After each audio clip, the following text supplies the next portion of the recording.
ਮੈਂ ਮੂਰਖ ਕਹਿਣ ਨ ਜਾਈ। ਹਮ ਅਵਗੁਣ ਭਰੇ ਏਕ ਗੁਣ ਨਾਹੀ। ਅੰਮ੍ਰਿਤ ਛਾੜ ਬਿਖੈ ਬਿਖ ਖਾਈ। ਮਾਇਆ ਮੋਹ ਭਰਮ ਪੈ ਭੂਲੇ। ਸੁਤ ਦਾਰਾ ਸਿਉ ਪ੍ਰੀਤ ਲਗਾਈ। ਇਕ ਉਤਮ ਪੰਥ ਸੁਣਿਓ ਗੁਰ ਸੰਗਤ। ਤਿਹ ਮਿਲੰਤ ਜਮ ਤਰਾਸ ਮਿਟਾਈ। ਇਕ ਅਰਦਾਸ ਭਾਟ ਕੀਰਤ ਕੀ। ਗੁਰ ਰਾਮਦਾਸ ਰਾਖਹੁ ਸ਼ਰਣਾਈ। ਸੋ ਕਹੋ ਟਲ ਗੁਰ ਸੇਵੀਐ। ਅਹਨਸ ਸਹਿਜ ਸੁਭਾਏ। ਦਰਸ਼ਨ ਪਰਸੈ ਗੁਰੂ ਕੈ। ਜਨਮ ਮਰਨ ਦੁਖ ਜਾਏ। ਹੋਵੈ ਸਿਫਤ ਖਸਮ ਦੀ। ਨੂਰ ਅਰਸੋਂ ਕੁਰਸੋਂ ਝਟਿਐ। ਤੁਧ ਡਿਠੈ ਸੱਚੇ ਪਾਤਸ਼ਾਹ। ਮਲ ਜਨਮ ਜਨਮ ਦੀ ਕਟੀਐ। ਸੱਜਣ ਸੱਚਾ ਪਾਤਸ਼ਾਹ। ਸਿਰ ਸ਼ਾਹਾਂ ਦਾ ਸ਼ਾਹ। ਜਿਸ ਪਾਸ ਬੈਠਿਆ ਸੋਹੀਐ। ਸਭਨਾ ਦਾ ਵਿਸਾਹ।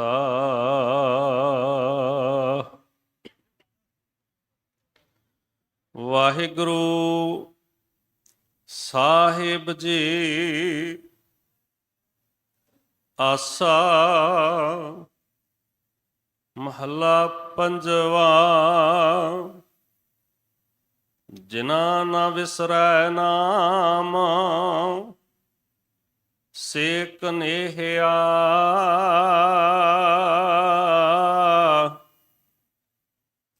ਭੇਦ ਨ ਜਾਣਹੁ ਮੂਲ।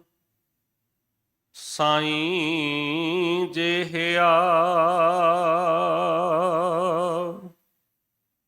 ਵਾਹਿਗੁਰੂ ਜੀ ਕਾ ਖਾਲਸਾ। ਵਾਹਿਗੁਰੂ ਜੀ ਕੀ ਫਤਿਹ। ਗੁਰੂ ਗੋਦ ਵਿੱਚ ਗੁਰੂ ਪਿਆਰ ਸ਼ਰਧਾ ਸਤਿਕਾਰ ਵਿੱਚ ਮਹਾਨ ਆਤਮਾ ਸਤਿਗੁਰੂ ਧੰਨ ਗੁਰੂ ਤੇਗ ਬਹਾਦਰ ਸਾਹਿਬ ਮਹਾਰਾਜ ਜੀ ਦੇ ਪਾਵਨ ਪਵਿੱਤਰ ਖੂਨ ਨਾਲ ਸਿੰਜੀ ਹੋਈ ਧਰਤੀ ਦੇ ਉੱਤੇ ਨਿਤਾ ਪ੍ਰਤੀ ਦੀ ਤਰ੍ਹਾਂ ਗੁਰੂ ਗੋਦ ਵਿੱਚ ਬੈਠ ਕੇ ਗੁਰੂ ਕੀ ਬਾਣੀ ਦਾ ਧੁਰ ਕੀ ਬਾਣੀ ਆਈ। ਤਿਨ ਸਗਲੀ ਚਿੰਤ ਮਿਟਾਈ। ਵਾਹ ਵਾਹ ਬਾਣੀ ਨਿਰੰਕਾਰ ਹੈ। ਤਿਸ ਜੇਵਡ ਅਵਰ ਨਾ ਕੋਇ।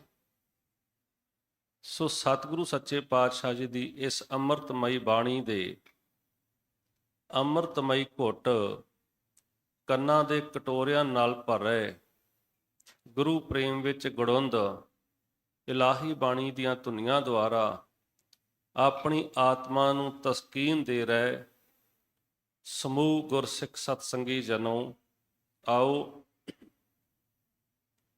ਸਤਿਗੁਰੂ ਜੀ ਦੇ ਜੋ ਪਾਵਨ ਪਵਿੱਤਰ ਅੰਮ੍ਰਿਤ ਬਚਨ ਆਪ ਜੀ ਨੇ ਸਿੰਘ ਸਾਹਿਬ ਜੀ ਪਾਸੋਂ ਸਰਵਣ ਕੀਤੇ, ਇਸ ਦੀ ਵਿਚਾਰ ਦੀ ਸਾਂਝ ਪਾਉਣ ਦਾ ਯਤਨ ਕਰੀਏ। ਔਰ ਆਪ ਜੀ ਗੁਰੂ ਗੋਦ ਵਿੱਚ ਜਿਹੜੀ ਸੰਗਤ ਬੈਠੀ ਹੈ ਅਤੇ ਜਿਹੜੀ ਸੰਗਤ ਘਰਾਂ ਵਿੱਚ PTC ਸਿਮਰਨ ਦੇ ਮਾਧਿਅਮ ਰਾਹੀਂ, ਮੀਡੀਆ ਦੇ ਮਾਧਿਅਮ ਰਾਹੀਂ ਘਰਾਂ ਵਿੱਚ ਬੈਠ ਕੇ ਗੁਰੂ ਕੀ ਬਾਣੀ ਨਾਲ ਜੁੜ ਬੈਠੀ ਹੈ, ਇੱਕ ਵਾਰ ਸਤਿਗੁਰੂ ਧੰਨ ਗੁਰੂ ਤੇਗ ਬਹਾਦਰ ਸਾਹਿਬ ਮਹਾਰਾਜ ਜੀ ਨੂੰ ਹਿਰਦੇ ਵਿੱਚ ਯਾਦ ਕਰਕੇ ਪ੍ਰੇਮ ਵਿੱਚ ਭਿੱਜ ਕੇ ਆਖੋ ਜੀ ਸਤਨਾਮ ਸ਼੍ਰੀ ਵਾਹਿਗੁਰੂ ਸਾਹਿਬ ਜੀ। ਸਤਨਾਮ ਸ਼੍ਰੀ ਵਾਹਿਗੁਰੂ ਸਾਹਿਬ ਜੀ। ਆਸਾ ਮਹੱਲਾ ਪੰਜਵਾ।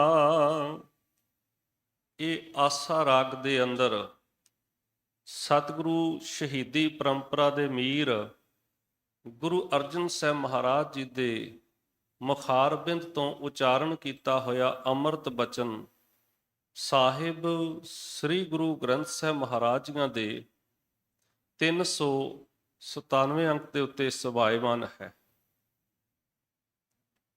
ਇਸ ਅੰਮ੍ਰਿਤ ਬਚਨ ਵਿੱਚ ਸਤਿਗੁਰੂ ਸੱਚੇ ਪਾਤਸ਼ਾਹ ਜੀ ਨੇ ਪ੍ਰਸੰਨ ਚਿੱਤ ਆਤਮਾਵਾਂ ਤਿਨਾਂ ਦਾ ਜ਼ਿਕਰ ਕਰਕੇ ਸਾਨੂੰ ਸਮਝਾਇਆ ਹੈ ਕਿ ਜਿਹੜੀਆਂ ਰੱਬ ਦੇ ਰੰਗ ਵਿੱਚ ਰੰਗੀਆਂ ਜਾਂਦੀਆਂ ਰੂਹਾਂ ਨੇ, ਜਿਨ੍ਹਾਂ ਦੀ ਆਤਮਾ ਦੇ ਉੱਤੇ ਪਰਮਾਤਮਾ ਦੇ ਨਾਮ ਦਾ ਰੰਗ ਚੜ੍ਹ ਜਾਂਦਾ ਹੈ, ਉਹਨਾਂ ਦਾ ਜੀਵਨ ਸ਼ਾਂਤੀਪੂਰਵਕ ਠਰਮੇ ਵਿੱਚ ਕਿਸ ਤਰ੍ਹਾਂ ਆ ਜਾਂਦਾ ਹੈ।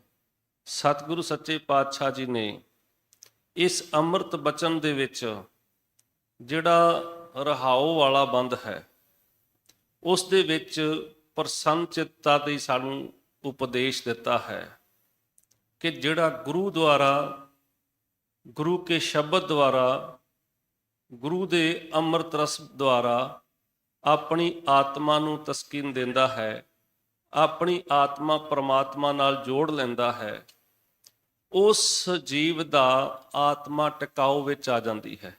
ਆਤਮਾ ਹੀ ਨਹੀਂ, ਉਹਦਾ ਮਨ ਹੀ ਨਹੀਂ, ਉਹਦਾ ਚਿੱਤ ਹੀ ਨਹੀਂ, ਉਹਦਾ ਸਰੀਰ ਵੀ ਟਿਕਾਊ ਵਿੱਚ ਆ ਜਾਂਦਾ ਹੈ। ਵਰਨਾ ਜਿਸ ਮਨੁੱਖ ਦਾ ਗੁਰੂ ਕੇ ਸ਼ਬਦ ਤੋਂ ਵਾਂਝਾ ਹੋ ਜਾਂਦਾ ਹੈ, ਉਹਦਾ ਸਰੀਰ ਵੀ ਭਟਕਦਾ ਹੈ, ਉਹਦਾ ਮਨ ਵੀ ਭਟਕਦਾ ਹੈ। ਸਤਿਗੁਰੂ ਜੀ ਨੇ ਸਾਨੂੰ ਇਹ ਸਮਝਾਇਆ ਕਿ ਜਿਨ੍ਹਾਂ ਆਤਮਾਵਾਂ ਦੇ ਹਿਰਦੇ ਦੇ ਅੰਦਰ ਪਰਮਾਤਮਾ ਦਾ ਨਾਮ ਨਹੀਂ ਵਿਸਰਦਾ, ਯਾਦ ਨਹੀਂ ਭੁੱਲਦੀ, ਉਹ ਜੀਵ ਕਿਵੇਂ ਦੇ ਹੁੰਦੇ ਨੇ, ਉਹਨਾਂ ਦੀ ਆਤਮਾ, ਉਹਨਾਂ ਦਾ ਸਰੀਰ ਕਿਵੇਂ ਦਾ ਹੁੰਦਾ ਹੈ। ਉਹ ਆਤਮਿਕ ਤੌਰ ਤੇ ਸਰੀਰਕ ਤੌਰ ਤੇ ਟਿਕਾਊ ਵਿੱਚ ਹੁੰਦੇ ਹਨ। ਸਤਿਗੁਰੂ ਸੱਚੇ ਪਾਤਸ਼ਾਹ ਜੀ ਦੀ ਇਸ ਆਓ ਅੰਮ੍ਰਿਤ ਬਚਨ ਦੀ ਸਾਂਝ ਕਰਨ ਦਾ ਯਤਨ ਕਰਦੇ ਹਾਂ। ਜਿਨ੍ਹਾਂ ਨਾ ਵਿਸਰੈ ਨਾਮ ਸੇ ਕਨੇਹਿਆ। ਇਹਦੇ ਵਿੱਚ ਸਤਿਗੁਰੂ ਜੀ ਨੇ ਸਵਾਲ ਕੀਤਾ, ਭਾਈ ਦੱਸੋ ਜਿਨ੍ਹਾਂ ਨੂੰ ਪਰਮਾਤਮਾ ਦੀ ਸਿਫਤ ਸਲਾਹ ਵਿਸਰਦੀ ਨਹੀਂ ਹੈ, ਉਹ ਕਿਵੇਂ ਦੇ ਹੁੰਦੇ ਹਨ, ਉਹ ਕਿਹੋ ਜਿਹੇ ਹੁੰਦੇ ਹਨ। ਤੇ ਵੈਸੇ ਆਪਾਂ ਬਾਣੀ ਵਿੱਚ ਗੁਰਸਿੱਖ ਬਾਣੀ ਦੇ ਨਿਤਨੇਮੀ ਸਿੰਘ ਜਿਤਨੇ ਵੀ ਹਨ, ਉਹ ਨਿਤਾ ਪ੍ਰਤੀ ਪੜ੍ਹਦੇ ਨੇ, ਜਿਨੀ ਨਾਮ ਧਿਆਇਆ ਗਏ ਮਸ਼ੱਕਤ ਕਾਲ, ਨਾਨਕ ਤੇ ਮੁਖ ਉਜਲੇ। ਵੇਖੋ ਉਹਨਾਂ ਦੇ ਮੁਖ ਪਵਿੱਤਰ ਨੇ। ਗੁਰੂ ਕਹਿੰਦਾ ਹੈ ਸੇ ਦਾੜੀਆਂ ਸੱਚੀਆਂ ਜੇ ਗੁਰ ਚਰਨੀ ਲਗਨ। ਉਹ ਦਾੜੀਆਂ ਸੱਚੀਆਂ ਹੁੰਦੀਆਂ ਨੇ। ਉਹ ਕਿਹੋ ਜਿਹੇ ਹੁੰਦੇ ਨੇ ਕਿ ਉਹਨਾਂ ਨੇ ਆਪਣਾ ਆਪਾਂ ਗੁਰੂ ਅੱਗੇ ਰੱਖ ਦਿੱਤਾ ਹੁੰਦਾ ਹੈ। ਬਹੁਤਾਤ ਅਸੀਂ ਸਰੀਰ ਕਰਕੇ ਗੁਰੂ ਦੀ ਗੋਦ ਵਿੱਚ ਆ ਜਾਂਦੇ ਹਾਂ, ਸਰੀਰ ਕਰਕੇ ਹਾਜ਼ਰੀ ਭਰ ਲੈਂਦੇ ਹਾਂ, ਪੈਸੇ ਕਰਕੇ ਭੇਟਾ ਜਿਹੜੀ ਅਸੀਂ ਚਾੜ ਦਿੰਦੇ ਹਾਂ, ਗੁਰੂ ਨੂੰ ਧਨ ਵੀ ਦੇ ਦਿੰਦੇ ਹਾਂ, ਗੁਰੂ ਦੇ ਅੱਗੇ ਤਨ ਵੀ ਦੇ ਦਿੰਦੇ ਹਾਂ, ਲੇਕਿਨ ਔਖੀ ਗੱਲ ਹੈ ਕਿ ਅਸੀਂ ਮਨ ਨਹੀਂ ਗੁਰੂ ਅੱਗੇ ਰੱਖਦੇ। ਪਰ ਜਿਹੜੀਆਂ ਰੂਹਾਂ ਆਪਣਾ ਆਪਾਂ ਗੁਰੂ ਅੱਗੇ ਰੱਖਦੀਆਂ ਨੇ, ਉਹ ਤਨ ਵੀ ਗੁਰੂ ਅੱਗੇ ਰੱਖ ਦਿੰਦੀਆਂ ਨੇ, ਉਹ ਮਨ ਵੀ ਗੁਰੂ ਅੱਗੇ ਰੱਖ ਦਿੰਦੀਆਂ ਨੇ, ਉਹ ਧਨ ਵੀ ਗੁਰੂ ਅੱਗੇ ਰੱਖ ਦਿੰਦੀਆਂ ਨੇ, ਪ੍ਰਮਾਤਮਾ ਅੱਗੇ ਰੱਖ ਦਿੰਦੀਆਂ। ਉਹ ਕਹਿ ਦਿੰਦੀਆਂ ਮੇਰਾ ਮੁਝ ਮੈਂ ਕਿਛ ਨਹੀਂ, ਜੋ ਕਿਛ ਹੈ ਸੋ ਤੇਰਾ, ਤੇਰਾ ਤੁਝ ਕੋ ਸੌਂਪਤੇ ਕਿਆ ਲਾਗੇ ਮੇਰਾ। ਕਲਗੀਧਰ ਪਾਤਸ਼ਾਹ ਸਾਹਿਬੇ ਕਮਾਲ ਸ੍ਰੀ ਗੁਰੂ ਗੋਬਿੰਦ ਸਿੰਘ ਸਾਹਿਬ ਮਹਾਰਾਜ ਜੀ, ਉਹਨਾਂ ਨੇ ਤੇ ਆਪਣੇ ਚਾਰਾਂ ਪੁੱਤਰਾਂ ਨੂੰ ਕੁਰਬਾਨ ਕਰਕੇ, ਆਪਣੇ ਚਾਰਾਂ ਪੁੱਤਰਾਂ ਦੀਆਂ ਸ਼ਹਾਦਤਾਂ ਦੇ ਕੇ ਵੀ ਇਹ ਬਚਨ ਕਹੇ ਸਨ। ਸਤਿਗੁਰੂ ਗੁਰੂ ਨਾਨਕ ਸਾਹਿਬ ਮਹਾਰਾਜ ਜੀ ਨੇ ਜਿਸ ਮਿਸ਼ਨ ਦੀ ਆਰੰਭਤਾ ਜੋ ਨਨਕਾਣਾ ਸਾਹਿਬ ਜੀ ਦੀ ਧਰਤੀ ਤੋਂ 1469 ਨੂੰ ਆਰੰਭ ਕੀਤੀ, ਉਸ ਮਿਸ਼ਨ ਦੀ ਪੂਰਤੀ ਕਰਦਿਆਂ ਸਤਿਗੁਰੂ ਧੰਨ ਗੁਰੂ ਗੋਬਿੰਦ ਸਿੰਘ ਸਾਹਿਬ ਮਹਾਰਾਜ ਜੀ ਨੇ, ਜੇ ਕਹਿ ਲਈਏ ਕਿ 1699 ਦੀ ਵਿਸਾਖੀ ਨੂੰ ਖੰਡੇ ਬਾਟੇ ਦੀ ਪੌਲ ਛਕਾ ਕੇ ਖਾਲਸਾ ਪੰਥ ਦੀ ਸਿਰਜਣਾ ਕਰਕੇ 1708 ਵਿੱਚ ਸਤਿਗੁਰੂ ਧੰਨ ਗੁਰੂ ਗ੍ਰੰਥ ਸਾਹਿਬ ਮਹਾਰਾਜ ਜੀ ਨੂੰ ਗੁਰਗੱਦੀ ਦੇ ਕੇ ਇਹ ਬਚਨ ਕਹੇ ਸਨ ਕਿ ਪਹਿਲਾਂ ਤਾਂ ਇਹ ਕਹਿ ਕੇ ਖਾਲਸਾ ਮੇਰੋ ਰੂਪ ਹੈ ਖਾਸ, ਖਾਲਸੇ ਮੈਂ ਹਾਂ ਕਰੋ ਨਿਵਾਸ। ਧੰਨ ਗੁਰੂ ਗੋਬਿੰਦ ਸਿੰਘ ਸਾਹਿਬ ਮਹਾਰਾਜ ਜੀ ਦੇ ਆਪਣੇ ਬਚਨ ਪੜ੍ਹੀਏ ਤੇ ਉਹ ਕਹਿੰਦੇ ਆ ਕਿ ਇਹ ਖਾਲਸਾ ਜਿਹੜਾ ਹੈ ਨਾ, ਇਹ ਮੇਰਾ ਆਪਣਾ ਖਾਸ ਰੂਪ ਹੈ, ਆਮ ਰੂਪ ਨਹੀਂ। ਇੱਕ ਆਮ ਰੂਪ ਹੁੰਦਾ ਹੈ, ਇੱਕ ਖਾਸ ਹੁੰਦਾ ਹੈ। ਇਹ ਮੇਰਾ ਖਾਸ ਆਪਣਾ ਰੂਪ ਹੈ ਤੇ ਮੈਂ ਰਹਿੰਦਾ ਵੀ ਇਸ ਖਾਲਸੇ ਵਿੱਚ ਹਾਂ। ਧੰਨ ਗੁਰੂ ਗੋਬਿੰਦ ਸਿੰਘ ਮਹਾਰਾਜ ਜੀ ਨੇ ਉਪਦੇਸ਼ ਕਰ ਦਿੱਤਾ ਕਿ ਮੈਂ ਕਿੱਥੇ ਰਹਿੰਦਾ ਹਾਂ? ਖਾਲਸੇ ਦੇ ਵਿੱਚ ਰਹਿੰਦਾ ਹਾਂ। ਕਿਹੜੇ ਖਾਲਸੇ 'ਚ ਰਹਿੰਦਾ ਹਾਂ? ਜਬ ਲਗ ਖਾਲਸਾ ਰਹੇ ਨਿਆਰਾ, ਜਦੋਂ ਤੱਕ ਖਾਲਸਾ ਨਿਆਰਾ ਰਹੇਗਾ ਤਬ ਲਗ ਤੇਜ ਦਿਓ ਮੈਂ ਸਾਰਾ। ਉਨੀ ਦੇਰ ਤੱਕ ਮੈਂ ਇਹਨੂੰ ਤੇਜ ਪ੍ਰਤਾਪ, ਉਨੀ ਦੇਰ ਤੱਕ ਆਪਣੀਆਂ ਸਾਰੀਆਂ ਸ਼ਕਤੀਆਂ ਇਹਨਾਂ ਨੂੰ ਬਖਸ਼ਦਾ ਰਵਾਂਗਾ। ਇਹ ਹੈ ਜਿਨ੍ਹਾਂ ਨਾ ਵਿਸਰੈ ਨਾਮ ਸੇ ਕਨੇਹਿਆ ਵਾਲੇ, ਕਿ ਜਿਨ੍ਹਾਂ ਨੂੰ ਨਾਮ ਨਹੀਂ ਵਿਸਰਦਾ, ਜਿਨ੍ਹਾਂ ਦੇ ਹਿਰਦੇ ਦੇ ਅੰਦਰੋਂ ਯਾਦ ਪ੍ਰਮਾਤਮਾ ਦੀ ਯਾਦ ਨਹੀਂ ਭੁੱਲਦੀ, ਉਹਨਾਂ ਦੇ ਜੀਵਨ ਦੀ ਗਾਥਾ ਹੈ। ਸਤਿਗੁਰੂ ਜੀ ਦੀ, ਧੰਨ ਗੁਰੂ ਅਰਜਨ ਸਾਹਿਬ ਮਹਾਰਾਜ ਜੀ ਦਾ ਅੰਮ੍ਰਿਤ ਬਚਨ ਪੜ੍ਹਦੇ ਹਾਂ ਤੇ ਸਤਿਗੁਰੂ ਜੀ ਆਪਣੇ ਅੰਮ੍ਰਿਤ ਬਚਨ ਦੇ ਅੰਦਰ ਸਾਨੂੰ ਦ੍ਰਿੜ ਕਰਕੇ ਸਮਝਾਉਂਦੇ ਨੇ ਕਿ ਜਿਹੜੇ ਲੋਕ ਪਰਮਾਤਮਾ ਦੀ ਯਾਦ ਵਿਸਾਰ ਦਿੰਦੇ ਨੇ, ਉਹਨਾਂ ਬਾਰੇ ਸਤਿਗੁਰੂ ਜੀ ਬੜਾ ਸੁੰਦਰ ਬਚਨ ਕਰਦੇ, ਬਹੁਤ ਤਾੜਨਾ ਭਰਿਆ ਉਪਦੇਸ਼ ਕਰਦੇ ਆ। ਕਹਿੰਦੇ ਆ ਉਹ ਲੋਕ ਮਰੇ ਹੋਏ ਨੇ। ਕਿਹੜੇ ਲੋਕ? ਭਾਵੇਂ ਸਰੀਰਕ ਤੌਰ ਤੇ ਜੀਂਦੇ ਹੋਣ, ਕਹਿੰਦੇ ਮਰਨੰ, ਉਹ ਲੋਕ ਮਰੇ ਹੋਏ ਜਾਣੋ। ਕਿਹੜੇ? ਬਿਸਰਣੰ, ਜਿਨ੍ਹਾਂ ਨੂੰ ਬਿਸਰ ਗਿਆ। ਕੌਣ? ਗੋਬਿੰਦ ਹੈ, ਗੋ ਨਾ ਧਰਤੀ ਦਾ, ਬਿੰਦ ਨਾ ਧਰਤੀ ਦੀ ਰੱਖਿਆ ਕਰਨ ਵਾਲੇ ਦਾ, ਜਿਸ ਨੇ ਆਪਣੇ ਜਿਹਨ ਵਿੱਚੋਂ, ਸੁਰਤ ਵਿੱਚੋਂ ਉਸ ਪ੍ਰਮਾਤਮਾ ਨੂੰ ਵਿਸਾਰ ਦਿੱਤਾ। ਉਹ ਲੋਕ ਮਰੇ ਹੋਏ ਨੇ, ਭਾਵੇਂ ਸਰੀਰਕ ਤੌਰ ਤੇ ਜੀ ਰਹੇ ਹੋਣ। ਉਹ ਡੈਡ ਬੋਡੀ ਹੈ। ਕਿਉਂ? ਕਿਉਂਕਿ ਉਹਨਾਂ ਦੀ ਆਤਮਾ ਮਰ ਚੁੱਕੀ ਹੈ। ਉਹਨਾਂ ਦੀ ਆਤਮਾ ਵਿੱਚੋਂ ਪ੍ਰਮਾਤਮਾ ਦੀ ਯਾਦ ਵਿਸਰ ਚੁੱਕੀ ਹੈ। ਜਿਸ ਆਤਮਾ ਦੇ ਅੰਦਰ ਪ੍ਰਮਾਤਮਾ ਦੀ ਯਾਦ ਨਾ ਹੋਵੇ, ਉਹ ਡੈਡ ਬੋਡੀ ਹੀ ਹੁੰਦਾ ਹੈ। ਕਿਉਂਕਿ ਸਰੀਰ ਦਾ ਤੁਰਿਆ ਫਿਰਦਾ ਹੈ, ਦਿਖ ਰਿਹਾ ਹੈ, ਲੇਕਿਨ ਆਤਮਿਕ ਤੌਰ ਤੇ ਉਹ ਮਰ ਚੁੱਕਾ ਹੈ। ਸੰਸਾਰ ਦੀ ਇਹ ਦੁਰਦਸ਼ਾ ਹੈ ਕਿ ਸਾਨੂੰ ਆਪਣੇ ਧੀਆਂ ਪੁੱਤਰ ਯਾਦ ਨੇ, ਆਪਣੀਆਂ ਕੋਠੀਆਂ ਮਹੱਲ ਜਾਇਦਾਦਾਂ ਯਾਦ ਨੇ, ਆਪਣਾ ਸਾਰੇ ਸੱਜਣ ਮਿੱਤਰ ਦੋਸਤ, ਪਤੀ ਪਤਨੀ ਬੱਚੇ ਪਰਿਵਾਰ ਸਭ ਯਾਦ ਹੈ। ਲੇਕਿਨ ਜੇ ਭੁੱਲਿਆ ਹੈ ਤੇ ਉਹ ਦਾਤਾ ਭੁੱਲ ਗਿਆ ਜਿਸ ਨੇ ਇਹ ਸਾਰੀਆਂ ਦਾਤਾਂ ਦਿੱਤੀਆਂ। ਦਾਤ ਪਿਆਰੀ ਵਿਸਰਿਆ ਦਾਤਾ, ਸਾਨੂੰ ਦਾਤਾ ਵਿਸਰ ਗਿਆ, ਦਾਤਾਂ ਦੇਣ ਵਾਲਾ, ਤੇ ਸਾਨੂੰ ਦਾਤਾਂ ਯਾਦ ਰਹਿ ਗਈਆਂ। ਅਸੀਂ ਪ੍ਰਮਾਤਮਾ ਨੂੰ, ਕਰਤੇ ਨੂੰ ਆਪਣੇ ਜਿਹਨ ਵਿੱਚੋਂ ਵਿਸਾਰ ਦਿੱਤਾ। ਲੇਕਿਨ ਸਤਿਗੁਰੂ ਗੁਰੂ ਅਰਜਨ ਸਾਹਿਬ ਮਹਾਰਾਜ ਜੀ ਨੂੰ ਪੁੱਛੀਏ ਕਿ ਕੋਈ ਲੋਕ ਜਿਉਂਦੇ ਵੀ ਹਨ, ਵੈਸੇ ਹੋਰ ਵੀ ਇਸ ਤੋਂ ਅੱਗੇ ਕਿਹਾ। ਸਤਿਗੁਰੂ ਜੀ ਬਾਣੀ ਵਿੱਚ ਪਤਾ ਕੀ ਕਹਿੰਦੇ? ਕਹਿੰਦੇ ਨੈਣ ਨਾ ਦੇਖੇ ਸਾਧ, ਜਿਹੜੀਆਂ ਆ ਸਾਡੀਆਂ ਅੱਖਾਂ ਨੇ, ਇਹ ਸਤਿਪੁਰਸ਼ਾਂ ਦੇ, ਰੱਬ ਰੰਗੀਆਂ ਆਤਮਾਵਾਂ ਦੇ ਜੇ ਦਰਸ਼ਨ ਨਹੀਂ ਕਰਦੀਆਂ, ਨੈਣ ਨਾ ਦੇਖੇ ਸਾਧ ਸੇ ਨੈਣ ਬੇਹਾਲਿਆ, ਉਹ ਅੱਖਾਂ ਬੇਹਾਲ ਕਰ ਦਿਓ। ਉਹ ਅੱਖਾਂ ਕੱਢ ਦੇਣੀਆਂ ਚਾਹੀਦੀਆਂ ਨੇ ਜਿਹੜੀਆਂ ਅੱਖਾਂ ਸਤਿਪੁਰਸ਼ਾਂ ਦੇ, ਰੱਬ ਰੰਗੀਆਂ ਆਤਮਾਵਾਂ ਦੇ, ਗੁਰੂ ਦੀ ਗੋਦ ਵਿੱਚ ਆ ਕੇ ਸੰਗਤ ਦੇ ਦਰਸ਼ਨ ਨਹੀਂ ਕਰਦੀਆਂ। ਇਹ ਕਹਿੰਦੇ ਨੈਣ ਨਾ ਦੇਖੇ ਸਾਧ ਸੇ ਨੈਣ ਬੇਹਾਲਿਆ, ਕਰਨ ਨਾ ਸੁਨਹੀ ਨਾਦ, ਜਿਹਦੇ ਕੰਨ ਪਰਮਾਤਮਾ ਦਾ ਹਰ ਜਸ ਸਰਵਣ ਨਹੀਂ ਕਰਦੇ। ਬਹੁਤ ਕੁਝ ਸੁਣਿਆ, ਬੜੇ ਨਾਚ ਗਾਣੇ ਸੁਣੇ ਨੇ, ਬੜੇ ਅੱਖਾਂ ਨਾਲ ਨਾਚ ਦੇਖੇ, ਕੰਨਾਂ ਨਾਲ ਗਾਣੇ ਸੁਣੇ, ਬੜਾ ਗੰਦ ਪਿਲ ਸੁਣਿਆ ਹੈ, ਲੇਕਿਨ ਜਿਸ ਨੇ ਜੀਵਨ ਨੂੰ ਸਵਾਰਨਾ ਉਸ ਤੋਂ ਤੇ ਵਾਂਝਾ ਹੈ। ਜੇ ਕਹਿ ਲਈਏ ਕਿ ਕੋਈ ਬੰਦਾ ਇਹ ਕਵੇ ਕਿ ਮੈਂ ਆਪਣੇ ਬਰਤਨ ਦੇ ਵਿੱਚ ਗੰਦੇ ਨਾਲੇ ਦਾ, ਗੰਦਗੀ ਦਾ ਇੱਕ ਕਟੋਰਾ ਜਾਂ ਇੱਕ ਗਲਾਸ ਭਰ ਕੇ ਲਿਆਂਦਾ ਹੈ ਤੇ ਇਹ ਜਿਹੜਾ ਹੈ ਇਹ ਦੁੱਧ ਹੈ, ਉਹ ਦੁੱਧ ਨਹੀਂ ਬਣ ਜਾਵੇਗਾ। ਜੇ ਉਹਦੇ ਵਿੱਚ ਦੁੱਧ ਦੀ ਇੱਕ ਛਿੱਟ ਪਾਵੇਗਾ ਉਹ ਵੀ ਕਈ ਵਾਰ ਦਿਖੇਗੀ ਵੀ ਨਹੀਂ। ਇਹ ਹਾਲਾਤ ਨੇ। ਜੇ ਇਹ ਹਾਲਾਤ ਸਾਡੀ ਆਤਮਾ ਦੇ, ਇਹਦੇ ਵਿੱਚ ਦੁਨੀਆ ਦਾ ਕੂੜ ਕਬਾੜ ਅਸੀਂ ਭਰ ਲਿਆ, ਝੂਠ ਠੱਗੀ ਫਰੇਬੀ ਭਰ ਲਈ, ਲੇਕਿਨ ਆਤਮਾ ਦੇ ਅੰਦਰ ਪ੍ਰਮਾਤਮਾ ਦਾ ਨਾਂ ਤੇ ਪਾਇਆ ਹੀ ਨਹੀਂ। ਇਹਦੇ ਅੰਦਰੋਂ ਤੇ ਕਾਲਾ ਹੋ ਗਿਆ ਹੈ, ਅੰਦਰ ਦੀ ਦੁਰਦਸ਼ਾ ਵਿਗੜ ਚੁੱਕੀ ਹੈ। ਇਸ ਕਰਕੇ ਸਤਿਗੁਰੂ ਸੱਚੇ ਪਾਤਸ਼ਾਹ ਜੀ ਕਹਿੰਦੇ, ਜਿਨ੍ਹਾਂ ਨੇ ਸਤਿਗੁਰੂ ਜੀ ਨੇ ਆਪਣੀ ਬਾਣੀ ਅੰਦਰ ਸਮਝਾਇਆ, ਕਹਿੰਦੇ ਕਰਨ ਨਾ ਸੁਨਹੀ ਨਾਦ, ਕਰਨ ਮੁੰਦ ਘਾਲਿਆ, ਰਸਨਾ ਜਪੇ ਨਾ ਨਾਮ, ਤਿਲ ਤਿਲ ਕਰ ਕਟਿਏ। ਕਹਿੰਦੇ ਜਿਹੜੀ ਜ਼ਬਾਨ ਉਸ ਪ੍ਰਮਾਤਮਾ ਦਾ ਨਾਮ ਨਹੀਂ ਜਪਦੀ, ਉਹ ਤੇ ਤਿਲ ਦਾ ਦਾਣਾ ਦਿਖਿਆ ਨਾ, ਉਹਦੇ ਜਿੰਨੇ ਇਹਦੇ ਪੀਸ ਬਣਾ ਦੇਣੇ, ਟੁਕੜੇ ਕਰ ਦਿਓ ਐਸ ਜਿਹੀ ਜ਼ਬਾਨ ਦੇ। ਬੇਸ਼ੱਕ ਬਹੁਤ ਕੁਝ ਬੋਲਦੀ ਹੈ, ਪਰ ਜਿਸ ਬੋਲਣ ਵਾਸਤੇ ਇਹ ਦਿੱਤੀ ਸੀ ਉਹ ਤੇ ਬੋਲਿਆ ਹੀ ਨਹੀਂ, ਉਸ ਤੋਂ ਤੇ ਵਾਂਝੀ ਹੈ।